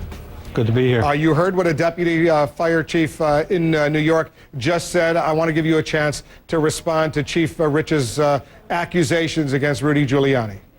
Well, first, we owe an unpayable debt to Chief Riches, his family, and all the fire and police families who lost loved ones on 9/11. Unfortunately, Chief Riches just has his facts wrong. Well, give us an example, because he says that there wasn't good communications, that emergency response center should never have been in the World Trade Center. It was blown up, obviously, with everything else, and it just wasn't as well coordinated as it should have been, given what happened in '93, the first attack on the World Trade Center. What happened in 2001 should have never, the response should have been a whole lot better by the mayor and his team. Well, the truth is, if you look at the RAND report that took a look at the emergency response to 9/11, they say it was an excellent response. But let's get to some more specifics. Chief Riches talks about the lack of communication. If you look in the 9/11 Commission report, it clearly says that 24 of the 32 companies in the North Tower that Chief Riches said were killed because of lack of radios actually had communication and were notified of the evacuation order. It wasn't the radios that killed these people. It was, number one, it was the terrorists, and number two, it was the fact that the building collapsed. Radios. Let me just press you on that one point, Commissioner. How many of the firefighters who were killed in 9/11, who died in 9/11, never got that message, evacuate, evacuate, this building is going down? We will never know the answer to that, but the fact is that the radios at the time, whether they were with the fire department or any other department, don't work very well through steel and concrete. Shortwave radios work line of sight. What really failed that day was not the radios, but some of the repeaters that were supposed to repeat the radio communications. But again, if you look at the 9/11 Commission, it's clear that they say that the majority of deaths in 9/11 to firefighters were not caused by a lack of communication. How worried are you, Commissioner, that these people, these individuals, might go ahead and do what he suggested, that they're considering, create one of these committees to fund and attack a campaign against Giuliani? Well, you know, they certainly are hooked up with the International Association of Firefighters, who supported Kerry in the last election, and Dole and the Democrats in the election before. They've endorsed Chris Dodd in this election. Right. And, you know, it's clear that they are a Democratic supporting group. And, you know, they can put this together. But as I travel around the country and talk to firefighters and police officers, and I talk to many of the 9/11 families who do not support this group, they think that Rudy Giuliani was a great leader in 9/11 and that he was supportive. Now, as police and fire commissioner for over 7 years, I can tell you that there wasn't a time when Rudy Giuliani did not provide the resources that were necessary. This group has alleged that there weren't drills. That's just not true. We did many interagency drills during the Giuliani administration. Did we do a drill about 2 planes crashing into the World Trade Center towers? No, because nobody ever anticipated that. Could the police talk to the firefighters? Were their communications compatible? No, they were on different frequencies, as most police and fire departments were at the time. That's been fixed. One of the things, you know, it's easy to look back 7 years in hindsight and dissect and be very critical. The fact is that's the way that most departments were equipped at the time, but the reality is that we learned from that situation and now it's fixed. Here's what Joe Biden said about Rudy Giuliani at an earlier presidential debate, because I want you to respond. Listen to Biden, the Democratic presidential candidate. Think about it. Rudy Giuliani, there's only 3 things he mentioned in a sentence, a noun and a verb and 9/11. I mean, there's nothing else. There's nothing else. And I mean it sincerely. All right, you want to respond to what Biden says? Absolutely. You know, I'm responding to a totally political statement, but the fact is, when I was fire commissioner, early on we had 2 firefighters killed in a horrific fire in Greenwich Village. I found out at the time that we did not have fireproof clothing for firefighters.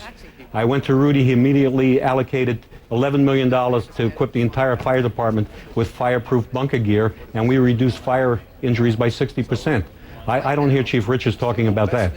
He did say one serious allegation, said that Giuliani, and he said you and others were cowards, that you ran away, you let his son and other firefighters die, which is a horrible accusation, obviously, but go ahead and respond to him. Well, the fact is that Rudy Giuliani, I wasn't there, but Rudy Giuliani and the then fire commissioner and police commissioner were whisked away from the collapsing towers by their security details, as they should have been, because they were not there to operationally fight the fires. You know, we have great heroes in both the police and fire department who ran into those buildings and saved 20,000 some odd people. The fact is 99% of the people below the impact floors survived, because of the heroism of police and firefighters. And what Chief Richards and his group unfortunately are doing are trying to denigrate that. And I just want to make it clear that Howard Safir was not the police or fire commissioner at the time. You had been both. Bernard Carrick was the police commissioner. Thomas Van Essen was the fire commissioner at the time. Howard Safir, thanks very much for coming in. Glad to be here.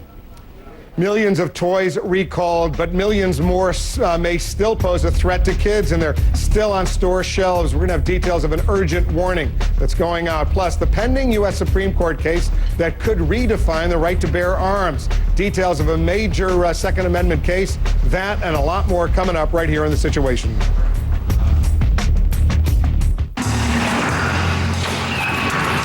Got the estimate? Just got it.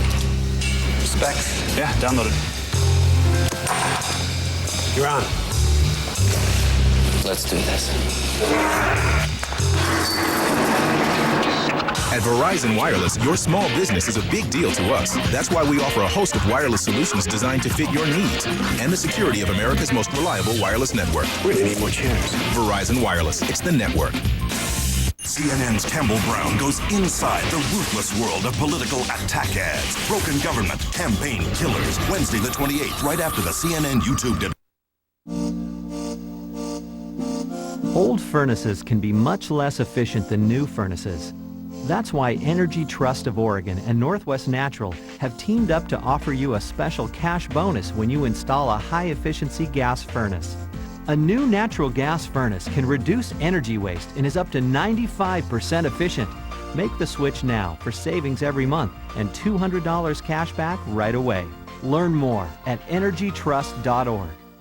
I've been waiting for so long, now I finally found someone to stand by me. We saw the writing on the wall as we felt this magical fantasy.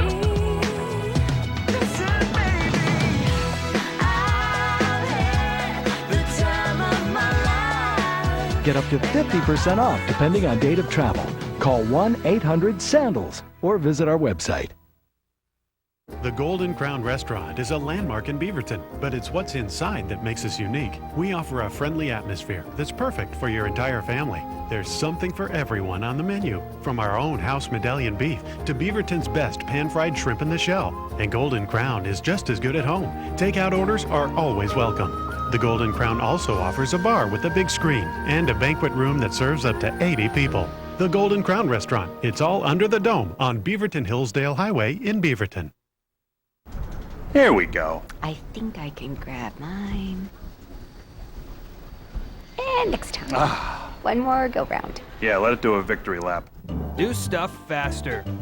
Sign up for Comcast high-speed internet today and download whatever you want faster than ever before. At ridiculous speeds, it's way faster than DSL from your phone company. And now with Power Boost, your fast connection is even faster. Just call 1-888-COMCAST. Comcast high-speed internet with Power Boost. It's Comcastic. Plastic surgeon Dr. Jan Adams, Larry King tonight. Millions of popular toys recalled, but with millions more, there's apparently some hidden dangers still lining store shelves as the holidays approach, and that's prompting an urgent warning and a lawsuit. Our senior correspondent, Alan Chernoff, is joining us now with more on what's going on. So what are the latest concerns, Alan? Wolf, we actually have a double dose of concern. Not only do parents have to worry about toys containing lead and other hazards, but consumer advocates say we should also be worried about the federal agency that's supposed to protect us from such dangers. On the very day that the Consumer Product Safety Commission is warning shoppers about dangerous toys containing small pieces and sharp edges, consumer advocates are issuing a warning about the commission itself. Leadership at the Consumer Product Safety Commission is not committed to protecting kids from lead. They appear to be more committed to protecting the convenience of the companies than protecting the kids. The California-based Center for Environmental Health says it has been testing children's products and has found more items still on the shelves that contain lead, including baby bibs. Yet another reason for parents to be cautious as they shop for their children. I think you need to be very careful on what you buy and looking at where it's made. The Consumer Product Safety Commission says it's the victim of a cheap shot. We have a responsibility to enforce safety, and that's what this agency does. Anytime that you start playing politics with safety, that's just not a good thing for consumers. It is a well-known fact in Washington that the Consumer Product Safety Commission operates with a very lean staff and low budget. It relies on toy makers to test their own products. The Consumer Product Safety Commission, or CPSC, is a little agency with a big job that it simply cannot do with the resources that it has available. The state of California is taking matters into its own hands, suing 20 toy makers and retailers, including Mattel and Toys R Us, in an effort to get them to toughen inspections. Toys R Us says it shares the Attorney General's commitment to product safety, and Mattel says it is toughening inspections and will cooperate fully with the state Attorney General. The company pledges toys this holiday season will be, quote, the safest ever. Wolf? Let's hope that's true. Thanks very much, Alan, for that. Let's go back to Jack. He's got the Cafferty file in New York. Jack. The question this hour, Wolf, is what's behind Senator Hillary Clinton's recent drop in the polls? We got a lot of mail. Tom writes, I'm reminded of the old adage, familiarity breeds contempt. We thought we knew Hillary, but we only knew her in a supporting role. Now that she's out front, her all too apparent limitations are on display. Who really wants more Clintonism in the future? Bill was a fine, moderate Republican president, but now the country needs a real Democrat. Steve writes, Hillary was anointed as the chosen one by the media, not the voters. Now the voters are paying attention, and they see an empty opportunist. Joe in Colorado, pardon me, I truly believe that when Hillary supported New York Governor Eliot Spitzer with her statement of what else is he supposed to do when it came to giving driver's licenses to illegal aliens, that pushed us over the edge. I had her on the border, but her statement pushed her off my ballot. Big boo-boo. Artie in Woodstock, Georgia, the biggest reason for the drop in the polls for Hillary Clinton are you and the rest of the press. For some reason, you just cannot accept Hillary Clinton, and you've been picking up on anything you can to attempt to downgrade her.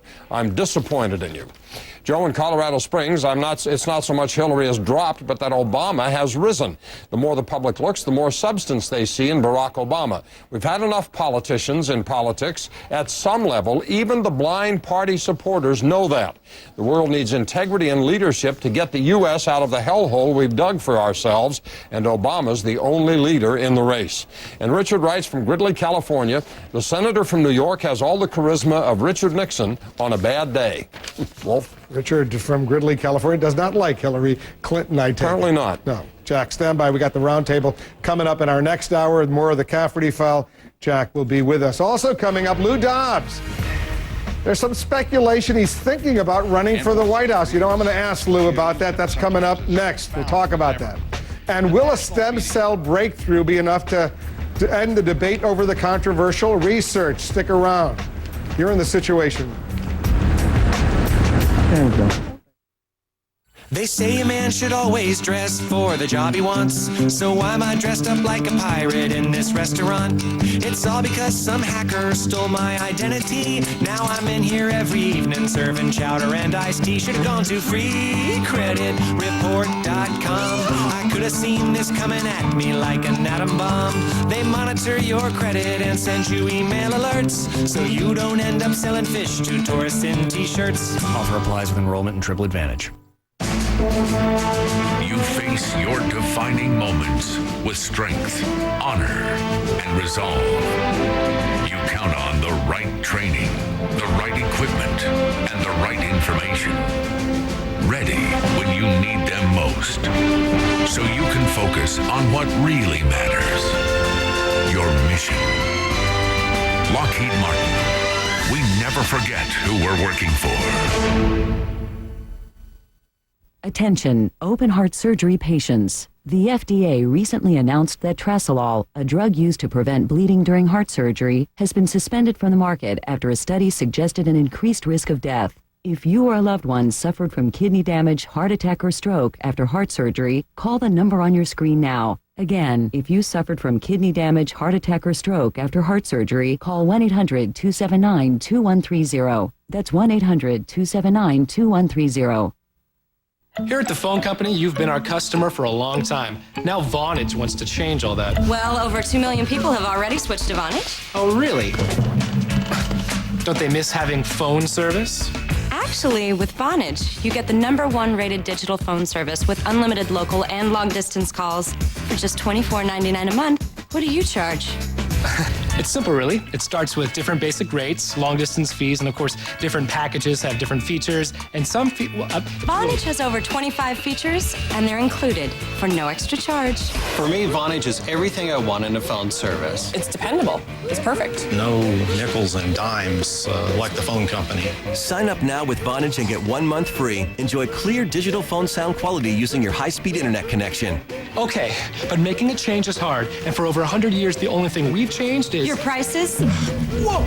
Call 1-800-573-9003 or go online to betterwaytophone.com. Lou Dobbs is getting ready for his show that begins in 1 hour, 7 p.m. Eastern. He's joining us now. Lou caused a little uproar, a little commotion earlier on Good Morning America on ABC. I'm going to play a little clip, and then we'll talk about it. Listen to this. In the Wall Street Journal, friends of Lou Dobbs were quoted as saying that you were seriously contemplating running for president as an independent. What kind of friend would, urge that kind of thinking on one, even in the Wall Street Journal without being named? That's not where my interest lies right now. Not going to do it. Not going to be you? I doubt it very seriously that anything like that could even possibly emerge. All right, we had to doubt it seriously, and there I'm parsing this. We didn't close the door completely. All right, well, a lot of people said, they didn't hear a Sherman-esque kind of flat statement. Lou, you want to clarify? Well, I've been saying for some time, I'm very flattered that a number of people have asked me to run for office, to run for president, but I've been saying for some time that isn't where my interest lies. And I'm an advocacy journalist. I love what I do. Besides that, Wolf, I would have to give up working with you. It's just not the right decision at this time. Well, that sounds like you're maybe leaving it open down the road. You're still a very young man. What do you think? Well, I think that, you never say never, but the fact of the matter is my commitment, my interest lies in doing what I do, which is that of an advocacy journalist on this great network. I'm very flattered by the thoughts. As a matter of fact, today I received my first campaign contribution, and it's very flattering. People are talking about it. By the way, Wolf, you should know a number of people have said that they were thinking about contributing to my campaign. But I can't tell you how many people have said this, that after the Democratic campaign of last week, they want to double their offers. So. All right, Lou, I know you're going to be talking more about this, not only today, but in the days to come. Lou's got his show coming up in 1 hour, his new time slot. Thanks very much, Lou, for that. Happening now, the U.S. Supreme Court takes up one of the most divisive issues of our time, the right to bear arms. It will decide just what that means. Also, a war of words. Hillary Clinton slamming Barack Obama, then John Edwards chiming in as well. You're going to hear what's going on, all three of these Democratic candidates. And the governor of Massachusetts, he worked under President Bill Clinton, but isn't endorsing Hillary Clinton. He's explaining why he's backing away from the Clintons and moving someplace else. I'm Wolf Blitzer. You're in the Situation Room.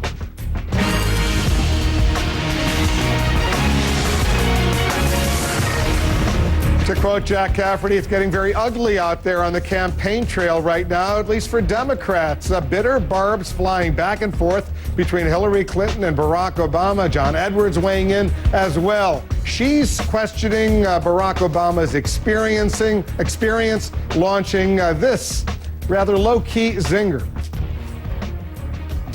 With all due respect, I don't think living in a foreign country between the ages of 6 and 10 is foreign policy experience. But Obama's not leaving that unanswered. His campaign suggests Clinton is not much different than the current and former Bush administration officials, and a spokesman saying, and I'm quoting now, Dick Cheney and Don Rumsfeld have spent time in the White House and traveled to many countries as well, but along with Hillary Clinton, they led us into the worst foreign policy disaster in a generation and are now giving George Bush the benefit of the doubt on Iran. Watching this, John Edwards, he's weighing in with some sarcasm. In a statement, his campaign defined what it sees this way. And let me quote from the Edwards campaign. Mudslinging, accusations, especially unjust ones, with the aim of damaging the reputation of an opponent, as in Hillary Clinton said about Barack Obama. All this comes amid some fresh poll numbers that show Clinton's support slipping in some key polls. Let's go to our chief national correspondent, John King. He's watching all of this unfold. He's in New York. John, this is rough and tumble on the Democratic campaign trail right now. It sure is, Wolf. And the Clinton campaign says it is Senator Obama who started all this by saying that he thinks the best experience for him to become the leader of the United States, and in many ways the leader of the free world, is the 4 years he lived overseas as a young boy. So the Clinton campaign says it began with something Obama said, but you have this aggressive and pointed point, counterpoint, point, counterpoint. Why? It's 6 weeks to Iowa, and look at the numbers. The Democratic race is tightening in the early states, and there's fresh evidence questions of trust are taking a toll on the frontrunner. It is far too soon for her or for anybody else to be looking past the primaries. In New Hampshire, Senator Hillary Clinton maintains a double-digit lead over closest rival Barack Obama, but her support is down 7 points from the last CNN WMUR New Hampshire presidential primary poll. And in Iowa, it is Obama with a tiny edge in a new The Washington Post ABC News poll. From Jimmy Carter's rise in 1976 to Howard Dean's fall in 2004, the Iowa caucuses have been the surprise package of presidential politics. The new surveys come after weeks of sharper attacks on Senator Clinton. What the American people are looking for right now is straight answers to tough questions. And that is not what we've seen out of Senator Clinton on a host of issues. The issue is whether we can have a president that can restore trust for the American people. And the new numbers suggest a toll. In the New Hampshire poll, only 13% call her the candidate most honest and trustworthy. 27% give Obama that label. And in Iowa, Obama again beats Clinton by 2-1 on the trust question. We've had a period that has really accentuated Obama's strengths and put some focus on Senator Clinton's one big area of vulnerability. 6 weeks to Iowa, Republicans are a little less certain, but for the most part, still betting on Senator Clinton. I think that Hillary Clinton is not going to fold even if she does not win Iowa. This is not a family that folds once they take a punch. And I think that Hillary Clinton is still the odds-on favorite to win the Democratic nomination. So, Wolf, Republicans still think Senator Clinton the odds-on favorite. Most of them still believe she will be the Democratic nominee, but talk to Republican strategists and talk to Democratic strategists, some involved in these campaigns, some just watching quite curiously, and they will tell you the fact that Senator Clinton aggressively responded to Obama today is proof to them that, especially when you look at those close numbers in Iowa and Obama inching ahead, she's more than a little bit worried. She should be a little bit worried. That's what these numbers suggest. All right, John, we're going to talk more about this in our roundtable. You're going to be part of it later this hour. So is Jack Cafferty, Jessica Yellen. Also, a new political showdown could take the spotlight in the race for the White House. It's over the constitutional right to bear arms. Let's go to CNN's Brian Todd. He's watching the story for us. The U.S. Supreme Court has announced it will take up this matter of handguns right here in Washington, D.C. They will, Wolf. They'll hear the case likely in February or March, right in the middle of primary season. They will likely rule on it a few months later. So gun control promises now to be a red-hot issue during the campaign. But in the city where we're standing, it never cools down.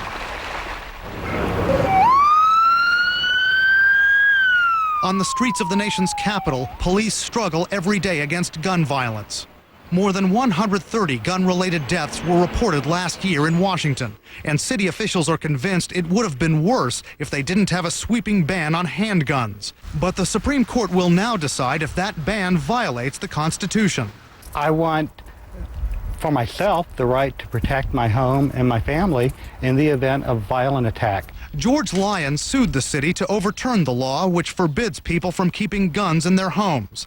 In March, a federal appeals court ruled the law is incompatible with the Second Amendment, which says a well-regulated militia and the right of the people to keep and bear arms shall not be infringed. The main question before the court is whether the Second Amendment, the right to bear arms, is an individual right accruing to the individual citizens, or whether it is a collective right that just accrues to the states to have their own militias. If it is an individual right, it is pretty much hard to regulate. If it is a collective right, regulation of guns would be completely okay. Shonda Smith, whose 2 teenage children were gunned down in D.C. 14 years ago, has this warning if the city's handgun ban is overturned. What's going to happen to kids? Mothers going to be lined up in the cemeteries putting flowers on their children's graves. The Supreme Court could rule on this by late June. Of course, a political tinge to that just before the party conventions, but the issue is never far from the candidates' minds. A recent NRA convention attracted 7 Republican candidates, and the democratically controlled House just passed legislation that strengthens background checks. Wolf? All right, Brian, we'll watch the Supreme Court take up this matter. Thanks very much. The ramifications clearly very, very significant. Another story we're following right now. Imagine not being at work for 2 weeks over the holiday, but being able to say you are working. That's the case with the United States Senate. Right now, senators have left Washington for a Thanksgiving break, but the Senate is not in recess. It's actually technically still open for business. Let's go to our congressional correspondent, Jessica Yellen. She's up on Capitol Hill. Pretty empty up there. Maybe you're the only person up there right now, Jessica. Explain to our viewers what they're trying to do, the Democratic majority in the Senate. Okay, well, it is a measure of the mistrust between this Congress and President Bush. Senator Harry Reid is so frustrated with Mr. Bush that he's taken the unusual step of blocking the president from making any appointments to top-level government jobs during the Thanksgiving break. That means a few senators have to come in and work over their vacation. Good morning, sir. Good morning. How are you? Pretty good. It's not your typical day on the job for a U.S. senator. This is the first time coming to work actually makes news. Senator Jim Webb spent approximately 30 seconds on the clock, gaveling an empty Senate chamber into session. The Senate will come to order. And then out of session. The Senate stands in recess until Friday, November 23rd, 2007 at 10 a.m. All to block President Bush from making so-called recess appointments, which are possible when senators are on break for 3 consecutive days. Democrats say Mr. Bush has gone around the confirmation process too many times. To stop him, they're technically not recessing, instead sending in a lone senator just often enough to keep business going. I have been enormously frustrated over the past 6 years at how this administration has inappropriately pushed the envelope of executive power. So I'm really happy about this. I think that the Congress needs to do more of this to reassert the balance between the legislative and executive branches. According to the White House, approximately 190 confirmations are pending in the Senate. And a spokesperson says, since senators aren't really on break, we encourage them to make the most of this time by holding hearings and votes on these nominations. As for first-term Senator Webb, how did you get enlisted for this duty? I'm from Virginia. I'm in town, and I'm very junior. Now, among the nominees still awaiting confirmation is Surgeon General pick Dr. James Holsinger, who's a controversial figure. He came under attack for some views he's expressed on homosexuality. We understand from the Democratic leadership here that there is a chance Democrats could do the same thing over Christmas break. Wolf. Thank you very much, Jessica, for that. And with this unusual tactic, Democrats effectively are telling President Bush he got away with recess appointments in the past, but this time it will be different. In 2005, the president angered Democrats by naming John Bolton as his UN ambassador when lawmakers were in recess. The president also did that this past April when he appointed Republican fundraiser Sam Fox as the U.S. ambassador to Belgium. Fox was a supporter of the group Swift Boat Veterans for Truth, which attacked John Kerry's military record. And back in 2004, President Bush used a congressional break to install Charles Pickering to a federal appeals court. Some Democrats had accused Pickering of supporting segregation as a young man. Let's turn to Jack Cafferty. He's in New York. He's got the Cafferty file. Jack. Here is another sign, Wolf, of what an explosive issue immigration will be in the 2008 election.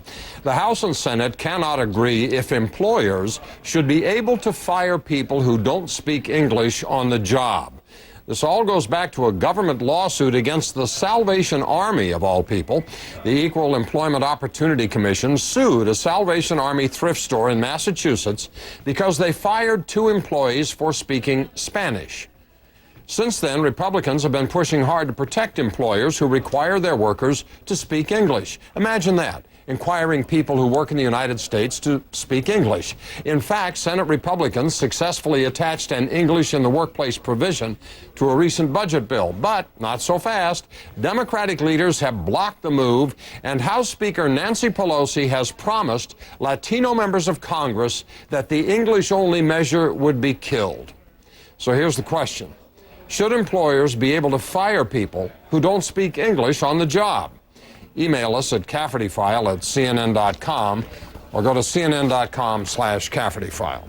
I guess asking employees to speak English is off Miss Pelosi's table, Wolf. We'll hear what our viewers think about this. Jack, stand by. You're standing by also, not only for the Cafferty File, for our roundtable as well. That's coming up this hour. Lou Dobbs, his program starts at the top of the hour, 7 p.m. Eastern. That's his new time. Just want to remind you about that. Coming up here this hour in the Situation Room, he has close ties to Hillary Clinton. So why is the Massachusetts Governor Deval Patrick backing her rival, Barack Obama?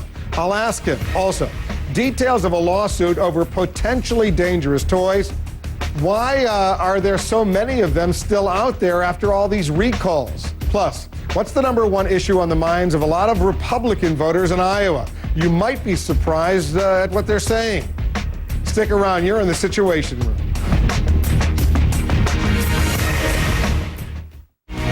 The Situation Room, brought to you by MasterCard Worldwide. It's just a piece of plastic that lives in your wallet, that pays for stuff like apples and factories and forests and things. It helps make business revolve around the world, giving people and companies in big cities and big villages and little metropolises what they want, what they need, what they care and dream about on a millisecond by millisecond basis. Which, when you think about it, isn't bad for just a little piece of plastic that lives in your wallet and at the heart of commerce. MasterCard Worldwide. I inhabit the nightmares of Italian loafers. I've trodden my own path. I have stepped in bull, but never talked it. I have been rehealed, resold, but never replaced. I am a stranger to polish. I have spent more time on dirt than cement. You're out here for a reason. So are we. Tractor Supply Company. The stuff you need out here. When Chrysler unveils the most exciting sales event of the year, we want everyone to know about it.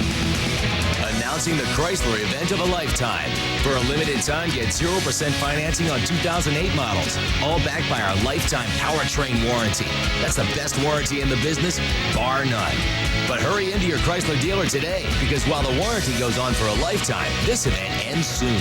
Introducing Renewin, the only intensive release supplement for joint care and energy. Renewin with glucosamine and chondroitin improves joint comfort, joint mobility, and boosts energy. Renewin in stores now. Millions of Americans use Head-On. Try Head-On.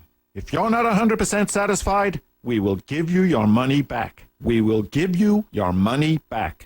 Prefer-On. Do you have embarrassing scars? Prefer-On. Apply directly to your scars. Prefer-On. Advanced breakthrough for old and new scars. Absolute satisfaction guaranteed.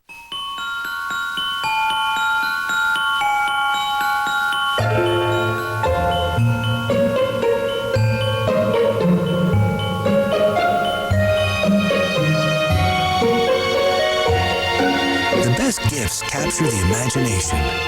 With the Trailblazer headlamp from LL Bean, you might catch even more. Enjoy free shipping and great values on your holiday shopping. Call or visit llbean.com. Closed captioning hours provided by C.B. Richard Ellis, #1 in commercial real estate worldwide. The results after taking Synergen was that my blood sugar had reduced over 32 points. Regulate your blood sugar levels with Synergen. In stores now.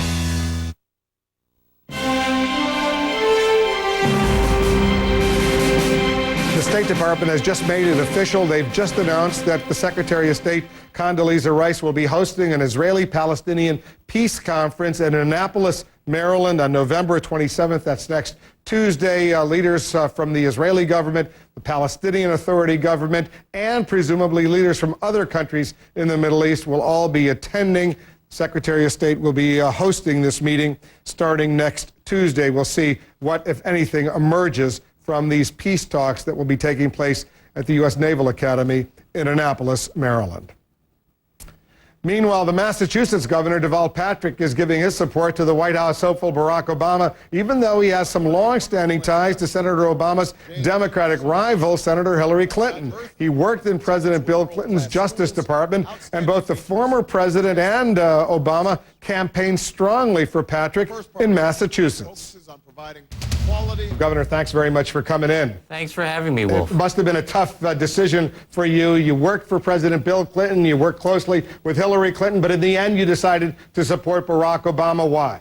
Well, we have a, as I say, as a Democratic, a wonderful, rich bench on the Democratic side, and I have relationships with a number of them and loved working in the Clinton campaign. And I think Hillary Clinton has run an almost flawless campaign herself. But I am not interested just in friendships or, frankly, even in party. I think what we need right now is a leader. And we need a leader who is going to make a claim on our times, as great leaders have in the past, for service and for sacrifice. I think our challenges are just too big to make these kinds of judgments in the usual ways. And that's why you endorse Barack Obama. I think he is uniquely positioned and qualified and able to bring that kind of visionary, hopeful leadership that can make a difference both at home and abroad. The other day he said this. He said, probably the strongest experience I have in foreign relations is the fact that I spent 4 years living overseas when I was a child in Southeast Asia. He lived in Indonesia from the ages of 6 to 10, to which Hillary Clinton, in a statement that's just been released, really pounded. Listen to this.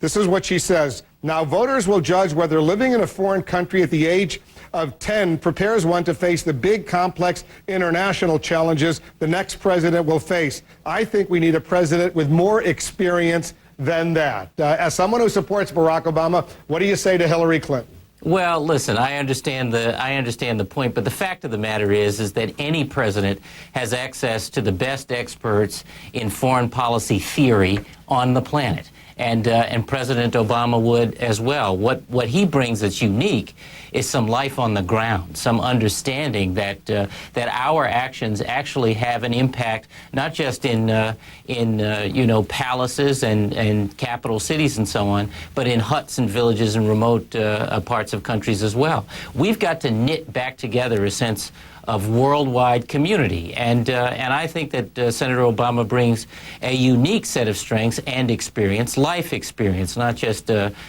political experience, to help us do that. The wife of Barack Obama, Michelle Obama, she said in a speech at South Carolina State University something intriguing, that the country really needs an African-American, a black president right now. She says this, she says, imagine our family on that inaugural platform. America will look at itself differently. The world will look at America differently. There is no other candidate who is going to do that for our country. What do you think? Well, I think she's right, and frankly, I think that's something that on a whole host of levels beyond race, a lot of Americans sense, which is to say that if we close our eyes and try to imagine the kind of visionary leadership we want, if we the unifying leadership, the leadership that's willing to look out beyond his or her term in office about what decisions can be made today that will serve our long-term interests, then when you open your eyes, the image that you see, that you conjure, is of Barack Obama. But the Democratic establishment, and frankly a lot of the political establishment, is constantly telling us we can't have what we want, that that's not electable in some sense. And I think that what is so wonderful about Senator Obama's candidacy is that he's offering something other than just the usual argument about how to win. He's offering a vision for why he should. And it can lift us all up, and I think it's very exciting. Governor Deval Patrick of Massachusetts, thanks for coming in. Great to be with you, Wolf. And we invited a surrogate from the Clinton campaign to join us as well. Unfortunately, the campaign was unable to provide someone. We do hope to have one of Senator Clinton's supporters join us here in the Situation Room later in the week. A new battle over funding for the war in Iraq. You're going to find out why some leading Democrats are now accusing the White House of simply making up stories about what could happen to the U.S. military. Plus, a major scientific breakthrough that doctors and the White House are excited about. We'll tell you what's going on right here in the Situation Room. Friday, it's Cashmere Doorbusters at Joseph A. Bank. Cashmere Blazers, $199. Cashmere V-neck sweaters, $79. Friday until 1, only at Joseph A. Bank.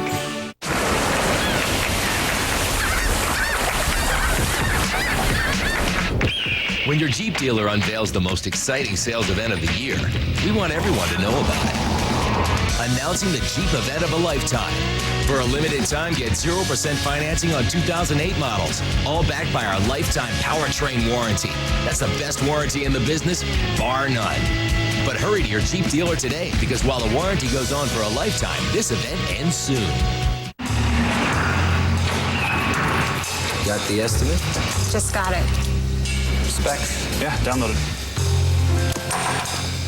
You're on.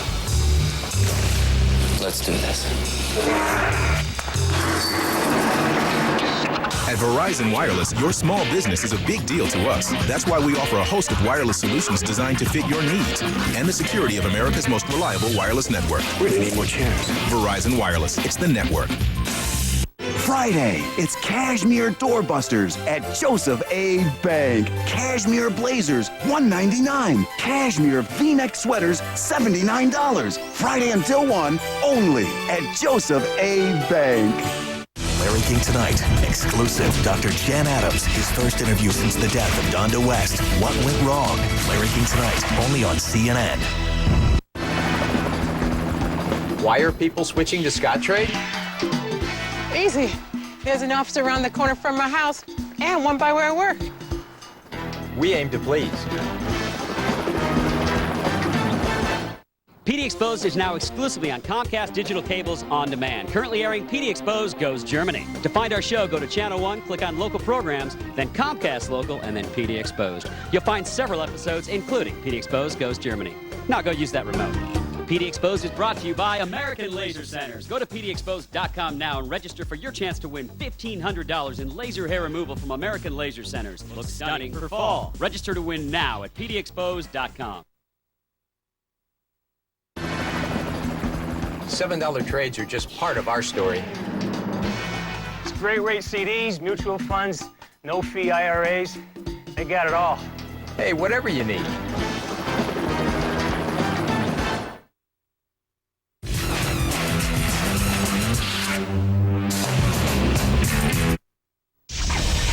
Our Carol Costello is monitoring some other important stories incoming to the Situation Room right now. Carol, what's going on? A couple of things, Wolf. New details out of a major breakthrough just announced that could mark the beginning of the end of the controversy over stem cell research.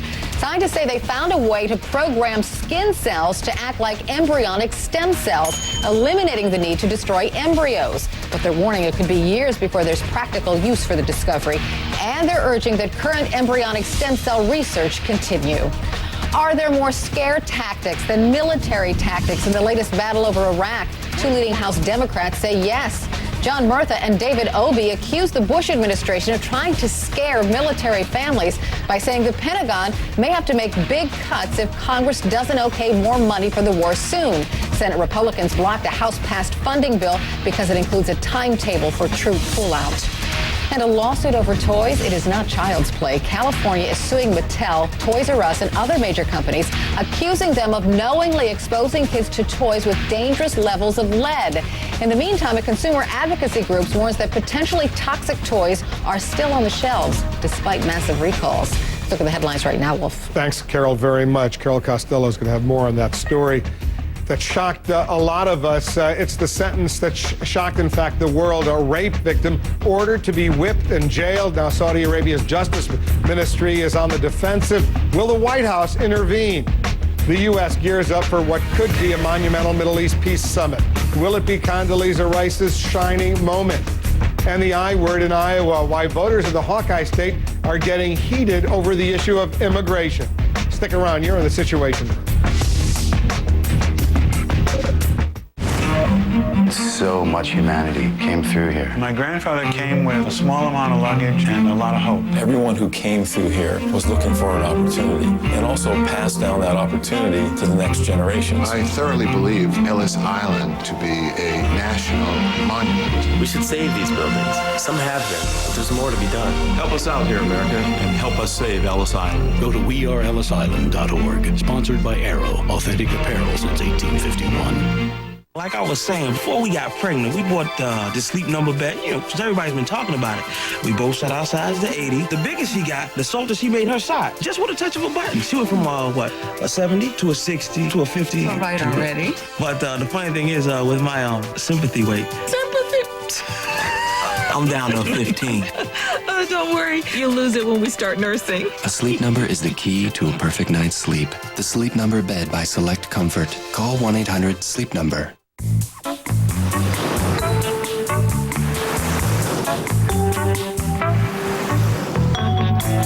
Call today for the Gold Delta Sky Miles credit card from American Express and start earning double miles in more places more often.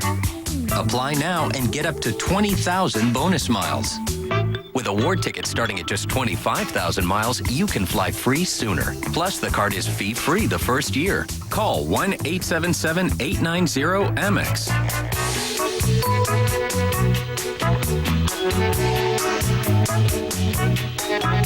Call now for the Gold Delta Sky Miles credit card and earn 2 miles for every eligible dollar you spend for even faster travel awards on Delta and 15 airline partners. Take advantage of this great offer today and get 20,000 miles closer to a free trip. Plus, enjoy the card fee-free the first year. Apply online or call 1-877-890-AMEX now.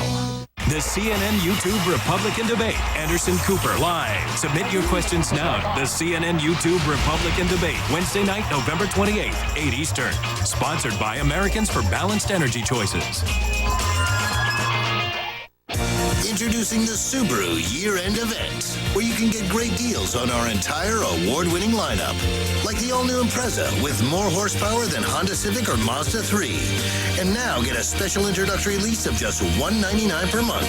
The all-new Impreza, the only car in its class with the performance of all-wheel drive standard. You won't find a better time to buy one than right now at the Subaru year-end event. Now lease the all-new 08 Impreza for just $199 per month. Around the world, brought to you by Subaru. Always ready. It's what makes a Subaru a Subaru. To our viewers, you're in the Situation Room. Happening now, there are new developments in a story that's horrified so much of the world. A rape victim ordered, lashed, and jailed for allegedly causing her own attack. Will the U.S. intervene with the Saudis? Carol Costello is monitoring the story. And the State Department announcing only a few minutes ago that there will be a Middle East peace summit. The U.S. will host the Palestinian Authority President Mahmoud Abbas and the Israeli Prime Minister Ehud Olmert 1 week from today in Annapolis, Maryland. It's seen by some as a possible last chance for Secretary of State Condoleezza Rice to make headway in the very, very stalled peace process. And Republican presidential candidate Mike Huckabee adds some flair to his campaign. We're going to show you the endorsement he's just picked up that could bring in a certain segment of the voters. I'm Wolf Blitzer. You're in the Situation Room.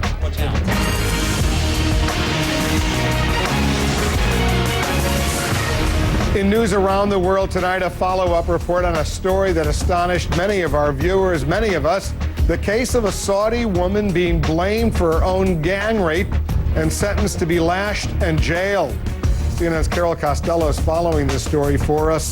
Carol, you reported on it yesterday extensively, but you've got new information today. What's the latest? I do, Whoop. You know, since we aired that story last night, outrage has grown. Our story seen in many parts of the world. In fact, Canada now saying it will lodge a complaint against Saudi Arabia, and it's calling the sentence barbaric.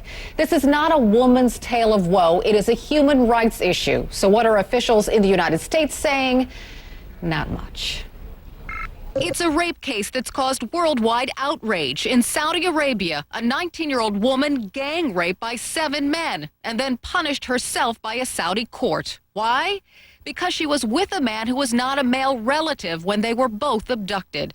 Sentenced at first to 90 lashes, her attorney appealed. The court increased the punishment to 200 lashes with a bamboo reed and 6 months in prison.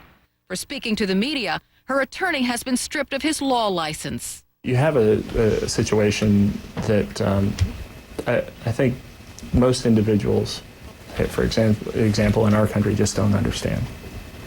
And we don't understand how something like this could happen. The Saudi Justice Ministry, apparently stung by the international outcry over the case, has issued what it says is a clarification. It says the charges were proven, and the woman's lawyer showed a lack of respect to the Judicial Council. But that isn't likely to silence critics who are calling on Saudi Arabia's King Abdullah, an ally of the Bush administration, to void the court's verdict. We asked the White House if it would intervene. It declined comment, directing us to the State Department. The only White House official to comment on the case was Fran Townsend, who was about to leave her post as Homeland Security Advisor. What I've praised the Saudis for is their counterterrorism cooperation. It is unprecedented, and we share information that's helped us stop attacks.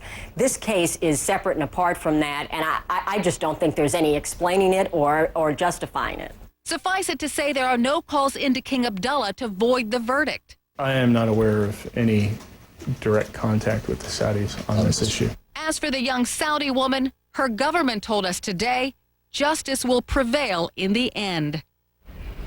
Yes, we did hear briefly from the Saudi ambassador to the United States, Adel Al-Jubair, who was with King Abdullah in Saudi Arabia today. He told us this case is working its way through the legal system. I have no doubt that justice will prevail. Wolf? Let's see. All right, Carol, thank you very much. Let's hope that justice, in fact, will prevail. So should the Bush administration be pressuring the Saudis over this rape case? Joining us on our roundtable tonight, our CNN chief national correspondent, John King. He's in New York, together with our own Jack Cafferty. His new book, by the way, is entitled It's Getting Ugly Out There. If you haven't read it yet, you should.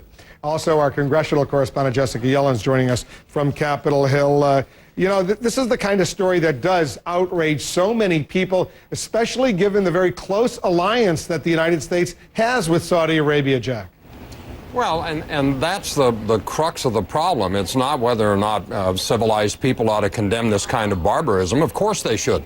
But we can't. As an emailer told me earlier in the Situation Room, Saudi Arabia has us by the barrels, as in barrels of oil. 15 of the 19 hijackers who crashed planes into the World Trade Center, Saudi Arabians.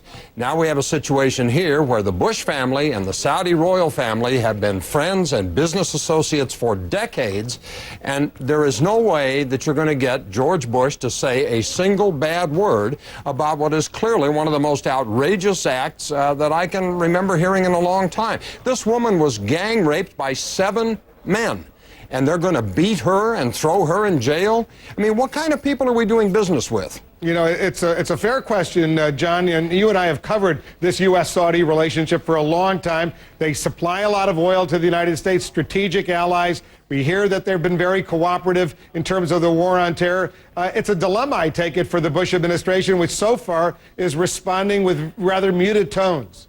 All the more so a dilemma, Wolf, although this particular issue has been a source of friction in the relationship forever, but is of particular concern to this president because remember his own second inaugural where he stood on the steps of the United States Capitol and criticized past presidents, including his father, saying that in the interest of oil, in the interest of security, they had turned a blind eye to the repressive practices of many regimes around the world and that he was going to be different. He said he would promote democracy around the world, and he said those who supported human rights, if they would stand up and raise their hand, the United States would stand with them. So it is even more difficult for this president, because of his own words, not to be more active and more outspoken in this particular case. Jessica, you're on Capitol Hill. I guess the Saudis are sort of lucky that Congress is not in session right now, because you know there would be statements galore coming from Republicans and Democrats on this issue if they were around. That's right, Wolf. Ostensibly, the U.S. Senate could pass a resolution condemning Saudi Arabia or even take action to try to cut off any shipments of military equipment to them. But as you say, they're not here right now, so there's not a hue and cry coming from this body.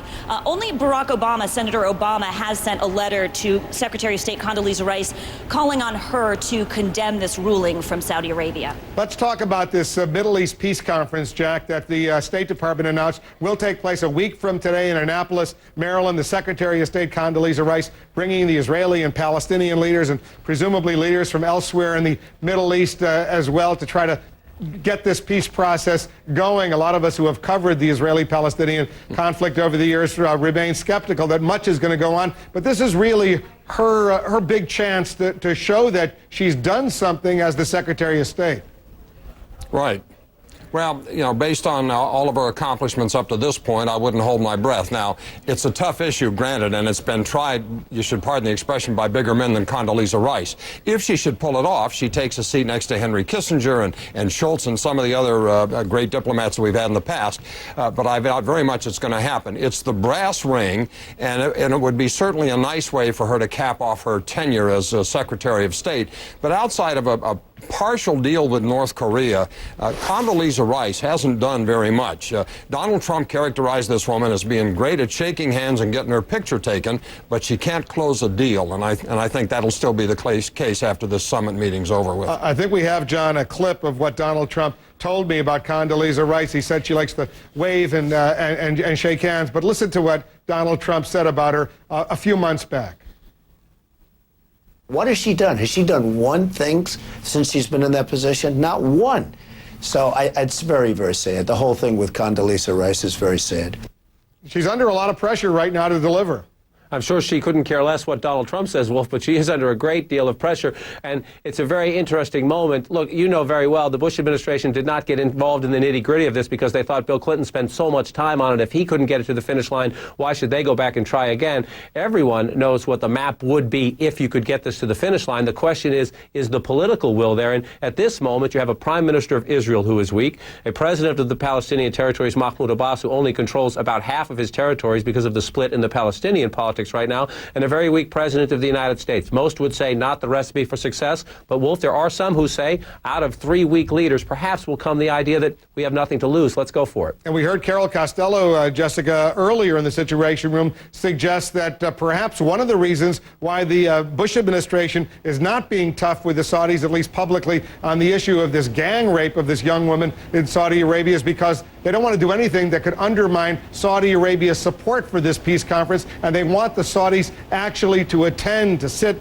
eyeball to eyeball with the Israelis, something they've refused to do in the past. Well, I'll tell you, folks here in Congress don't think much of what the Bush administration expects for this press conference. One senior Democratic aide I spoke to about this peace summit, one senior aide told me, what peace summit? I defy anybody to reveal any details about what they plan or what they plan to accomplish there. Obviously, they're being very snarky, but even Senator Biden, who runs the Foreign Relations Committee here, has said while he supports the idea of this peace conference, if it's a one-shot deal, it's not going to work, and says that if the president hasn't engaged in day-to-day efforts to solve this problem, that's not going to come to any resolution anytime soon. So not a lot of optimism among the Democrats here that this will really work out. Well, let's hope she can deliver this time. All right, guys, stand by. We have a lot more to talk about, including presidential politics, Hillary Clinton taking a direct swipe at Barack Obama, and what she portrays as his lack of foreign policy experience. And now John Edwards is jumping into the fray as well.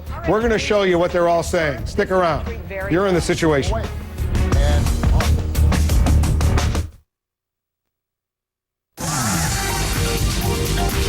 That's my brother Earl. He's been driving the same car for 20 years. What's worse, he's had the same car insurance for 20 years. I tell him, Earl, driving an old car is one thing, but having outdated insurance could be costing you a fortune. Is that right? Switch to the AARP insurance program from the Hartford. It's a program designed for people 50 plus. If you're over 50, you might save $300 by switching to the AARP auto insurance program from the Hartford. Really? And with a good driving record, your deductible can disappear over time. Plus, your first accident could be forgiven. Earl, no penalty for your first accident. Does your plan do that? I didn't know anybody did that. Not yet a member? Call now. We'll even send you a free calculator. Call 1-800-207-7413. 1-800-207-7413. I don't don't have prescription drug coverage. We don't either. They all need a break on their prescriptions, and they all got one by getting this card, the Together RX Access Card. That's for people like us. People who don't have prescription drug coverage. Most cardholders save 25 to 40% on brand name prescriptions. You can save on generics, too. It's free to get, and it's free to use. If you meet these requirements and your household income isn't more than what you see here, then you qualify for the card. So call today or apply online. We go behind the curtain. The meeting rooms, the boardrooms, between the lines, inside the factory, behind the speeches, all in the pursuit of insight, the kind that informs every decision, every recommendation, and every investment idea that we present to our clients. Morgan Stanley, Worldwise. I have the greatest job in the world. I've rounded up cattle, sheep, and grandchildren. I've shown again and again why I'm a best friend and a respected colleague. I'm not a pet. I'm a member of the family. I have not, nor will I ever be, in a dog show. I've never worn a leash, just like my master. You're out here for a reason. So are we. Tractor Supply Company. The stuff you need out here. A growing war of words between the Clinton and Obama campaigns tonight over who's better qualified when it comes to foreign policy. We're back with our roundtable. And Jack, let me start with you. We just heard from President Bush. He earlier had said he doesn't want to be pundit-in-chief, but he's now sort of speaking as a pundit-in-chief. He's predicting that Hillary Clinton will, in fact, capture the Democratic presidential nomination, but then go on to lose to the Republican. He says this on ABC. He says, no question, there is no question that Senator Clinton understands pressure better than any of the candidates, you know, in the race because she lived in the White House and sees it first, could see it firsthand. What do you think about the president's prediction about his successor? Was it The Godfather? They had the line, keep your friends close, keep your enemies closer. This is what the Republicans want. They want Hillary Clinton to be the nominee. They did a poll in Florida, and she is the only candidate in either party that has a higher dislikability number than a likability number. She's divisive, and the Republicans think they can run against her, and they think they can beat her. So all the Republicans are going to say, how about that Hillary? Isn't she great? He goes on to say, the president, I do believe our candidate will beat her if she happens to be the nominee. What do you think, John? I think right now the odds are against the Republicans, and Jack is right. Based on early polling, they think Hillary Clinton would be their best candidate, although even most Republicans will tell you they think she would be a formidable candidate, and as of today, they think she would win. But they do think there is a lot of time that she has higher negatives, that in the key states that decide presidential elections, places like Ohio and Florida, they can peel off the white independent voters who tend to swing back and forth. So they have thought for a long time Hillary Clinton would be their best chance because it would rally the Republican base because she is so disliked among Republicans. But they also acknowledge, well, she's a tough candidate and she would be very formidable. And she went right at Barack Obama, Jessica, today in suggesting that he really doesn't have much foreign policy experience. She has a lot of foreign policy experience. You can sort of tell that she's getting nervous. Her campaign is getting nervous by the latest poll numbers in Iowa and New Hampshire when she herself, rather than her campaign staff, is making such a frontal attack. Well, you know, Wolf, they'd say they're just trying to sharpen the differences, but absolutely it's an indication that the race is tightening and the candidates themselves are aware of it. Hillary Clinton herself doing what she can to really distinguish herself on this experience credential, which is, you know, cuts both ways for her because really what she's basing all that on is her time in the White House. And it's a difficult argument to say. Her experience in the White House makes her an agent for change. It's a thin line to walk for her. But I mean, that's not necessarily foreign policy experience. I mean, I can remember seeing pictures of Hillary traveling around Europe with Chelsea, visiting all the tourist attractions. That's not foreign policy experience. She lived in the White House. So what? That doesn't translate to being able to deal with Iraq or the Middle East or any one of a number of other issues. She might be able to, but it isn't because she lived in the White House for 8 years as First Lady. But John, what she is saying is that Barack Obama's foreign policy experience was when he was 10 years old and he was living in Indonesia. So she's ridiculing him.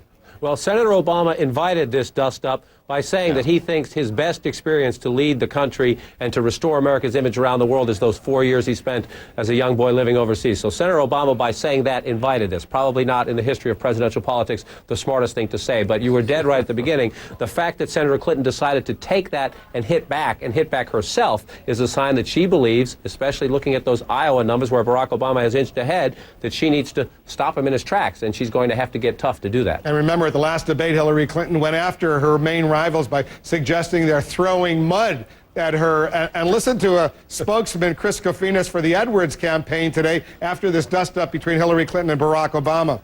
Now we know what Senator Clinton meant when she talked about throwing mud in the last debate. Like so many other things, when it comes to mud, Hillary Clinton says one thing and throws another. They're pretty creative in their statements. Sounds like the emails I get in the Situation Room. It's pretty funny. Sounds like we need somebody to police the schoolyard. Yeah, and it sounds like they realized there was a big Clinton-Obama story brewing, and they wanted a piece of it. That's true. Jessica and John, thanks to both of you. You could go. Jack Cafferty's got the Cafferty file. He needs to stay. Thanks to both of you for coming in. Jack, stand by.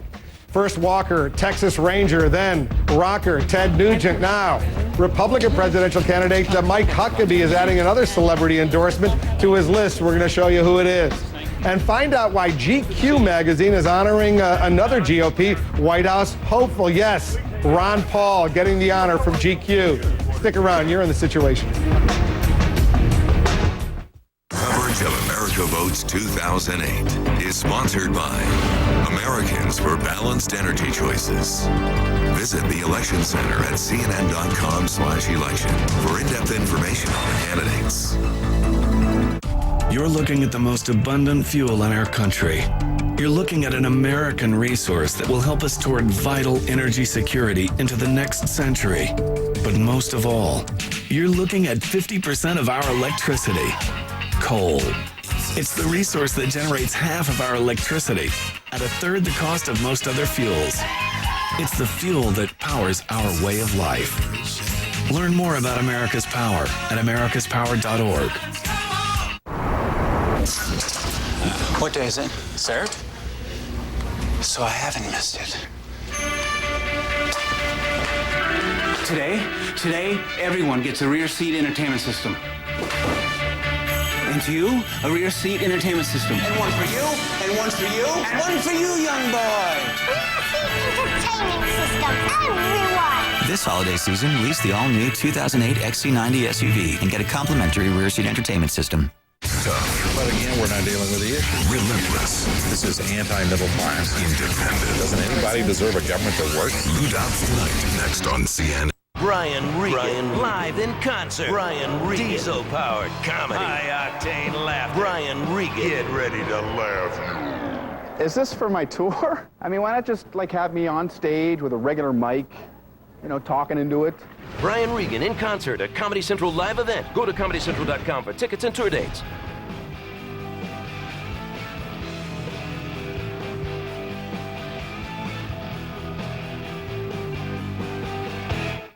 For 25 years, a world of wonder has come alive at Providence Festival of Trees. Enjoy the magic again during the Silver Anniversary celebration. Walk through an enchanting winter village with live entertainment amid a forest of decorated trees and holiday displays. Enjoy Providence Festival of Trees, presented by Metro West Ambulance, November 30th and December 1st at the Oregon Convention Center, celebrating 25 years of working wonders. For details, visit providence.org/Festival of Trees. I'm Allison. I'm Ben. A one-night stand may be the best thing that ever happened to him. I'm pregnant. With a baby? Don't miss Knocked Up. When these two dads catch the spirit, the holidays couldn't get brighter. Order Deck the Halls tonight. Hit movies without the trip to the video store. On demand with Comcast Digital Cable. This month, spend some time with Comcast and Fine Living. Between daytime, work time, and nighttime, you have no time. To get more time, check out Time Makeover. Weekends at 8 p.m. only on Fine Living. To cook better, get out of the kitchen. Fine Living TV Network's Shopping with Chefs is the first show to reveal what the pros buy when they shop for themselves. Shopping with Chefs, weekends at 1 only on Fine Living. Comcast Channel 184. Tune in to Comcast. Plastic surgeon Dr. Jan Adams, Larry King tonight. In today's political ticker, Republican presidential candidate Mike Huckabee rumbles with his rivals. And as he does so, he could get some extra muscle. Huckabee already had the support of martial arts star Chuck Norris. Now the wrestler Ric Flair, also known as the Nature Boy, says he's supporting Huckabee. CNN has learned the wrestling star will co-host a Huckabee tailgating event at the South Carolina Clemson football game Saturday in Columbia. Huckabee on Late Edition Sunday, by the way. He's a man of the year. That's what GQ magazine says about Republican Ron Paul. The magazine has picked the presidential candidate along with 37 others, GQ calling the Republican the dark horse of the year. Paul is the only presidential candidate to be on the magazine's list. Paul's campaign says the candidate is humbled and honored. And another presidential candidate hits a milestone, 65 years old. Today is Joe Biden's birthday. The Democratic candidate campaign in Des Moines, Iowa.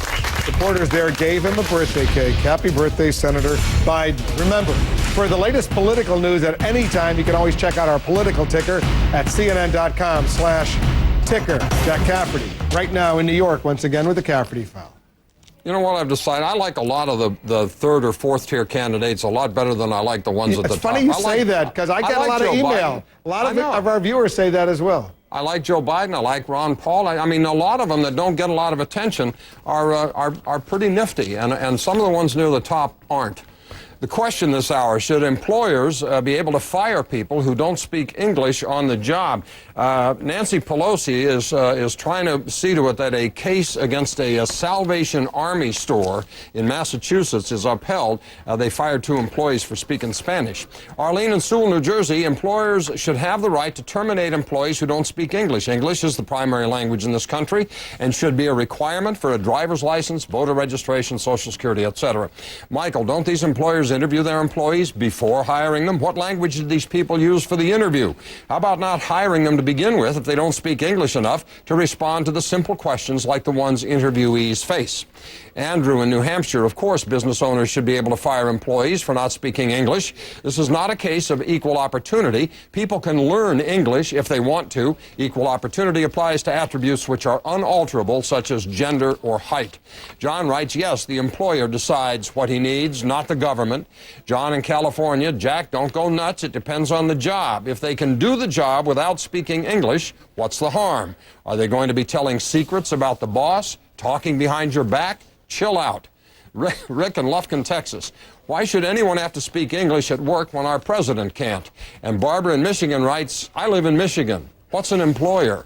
If you didn't see your email here, you can go to cnn.com/Cafferty File, where we post more of them online along with video clips of the Cafferty File. Wolf? Jack, thank you. Thanks very much. Let's go right to Lou Dobbs. He's getting ready for his show that begins at the top of the hour. Lou, what are you working on? Well, thank you. Coming up at 7 p.m. Eastern, we're reporting on evidence that the federal government is doing nothing to stop dangerous toys from reaching store shelves in this country. The federal government, in effect, giving toy brands a free pass to continue selling potentially dangerous imported toys to American consumers. And rising hardship for an increasing number of working men and women and their families in this country.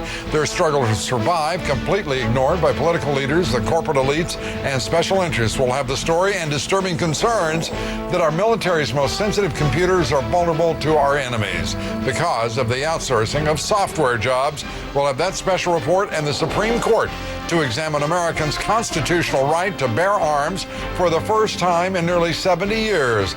The Executive Vice President of the National Rifle Association, Wayne LaPierre, and the lead attorney fighting to uphold gun owner rights will be joining us to talk about something called the Second Amendment. Please join us at the top of the hour for all of that, all today's news, and a lot more. Wolf, back to you. Lou, thank you. We'll be watching. Critics are calling it an abuse of the pardon power tonight. CNN investigates just why the president let this suspect off the hook. A little nervous. Stay with us. We'll be right back. CNN Thanksgiving Day. Make a feast of some of CNN's top investigations in 2007. And for dessert, dig into 50 years of pop culture. A day of the year's best documentaries. CNN Thanksgiving Day starting at 1 Eastern.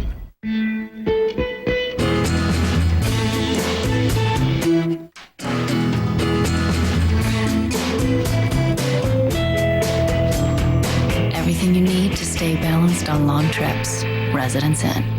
Consider doorbusters at Joseph A. Bank. First, cashmere V-neck sweaters, regularly $275 and incredible $79. Cashmere bomber jackets, $199. We're opening early at 7 on Friday with cashmere top coats, $299. Cashmere scarves, $29. Even cashmere blazers, only $199. Friday until 1, only at Joseph A. Bank. What day is it? Third? So I haven't missed it. Today, everyone gets a rear seat entertainment system. And to you, a rear seat entertainment system. And one for you, and one for you, and one for you, young boy. Rear seat entertainment system, everyone. This holiday season, lease the all-new 2008 XC70 crossover and get a complimentary rear seat entertainment system. I gotta tell you, business is booming. FedEx helps solve all our shipping challenges. Overnight, ground, even the heavy stuff. FedEx Express also ships internationally. These things are selling like hotcakes in India. India, huh? Isn't it difficult to ship there, with customs and all? Yeah. With online tools and a dedicated customer service team, FedEx makes it easy. Goose, this is Iceman. We've got a wild bird. FedEx. International shipping made easy.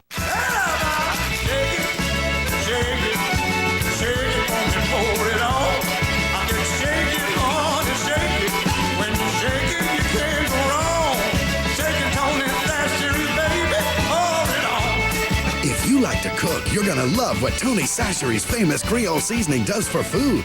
Just a shake brings out the flavor in just about everything. Tony Chachere's makes everything taste great. Shake it, pour it on. Tony Chachere's, yeah!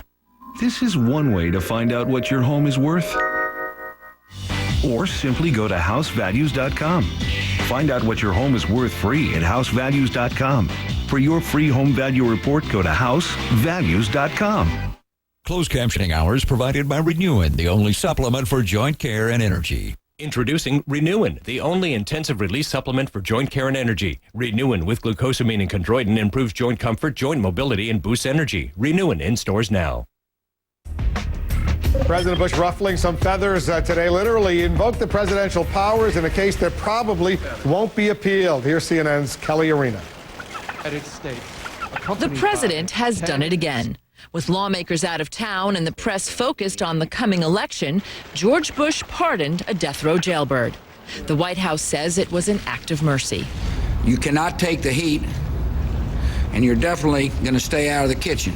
Officials say the defendant was prone to heart attacks, nearly blind at night, and doesn't pose a flight risk. Still, critics question the president's motives. I thought it was a Clinton-esque abuse of the pardon power. I believe that bird deserved capital punishment. It deserved to end up on a plate on Thanksgiving Day. That was the destiny and fate of that turkey. But others argue there is a good case for clemency here. The defendant stuck his neck out in a bid to become a national symbol, only to fall afoul by a series of brutal attacks. He was called vain, silly. He ultimately lost to an eagle. The turkey does well in the polls, but it's sort of deceptive, He doesn't really fly over time. Unless it's in first class, to Disney World, where this free bird will be spending the rest of his days. Kelly Arena, CNN, Washington. Now let's go to Lou Dobbs. He's in New York. Lou? Well, thank you.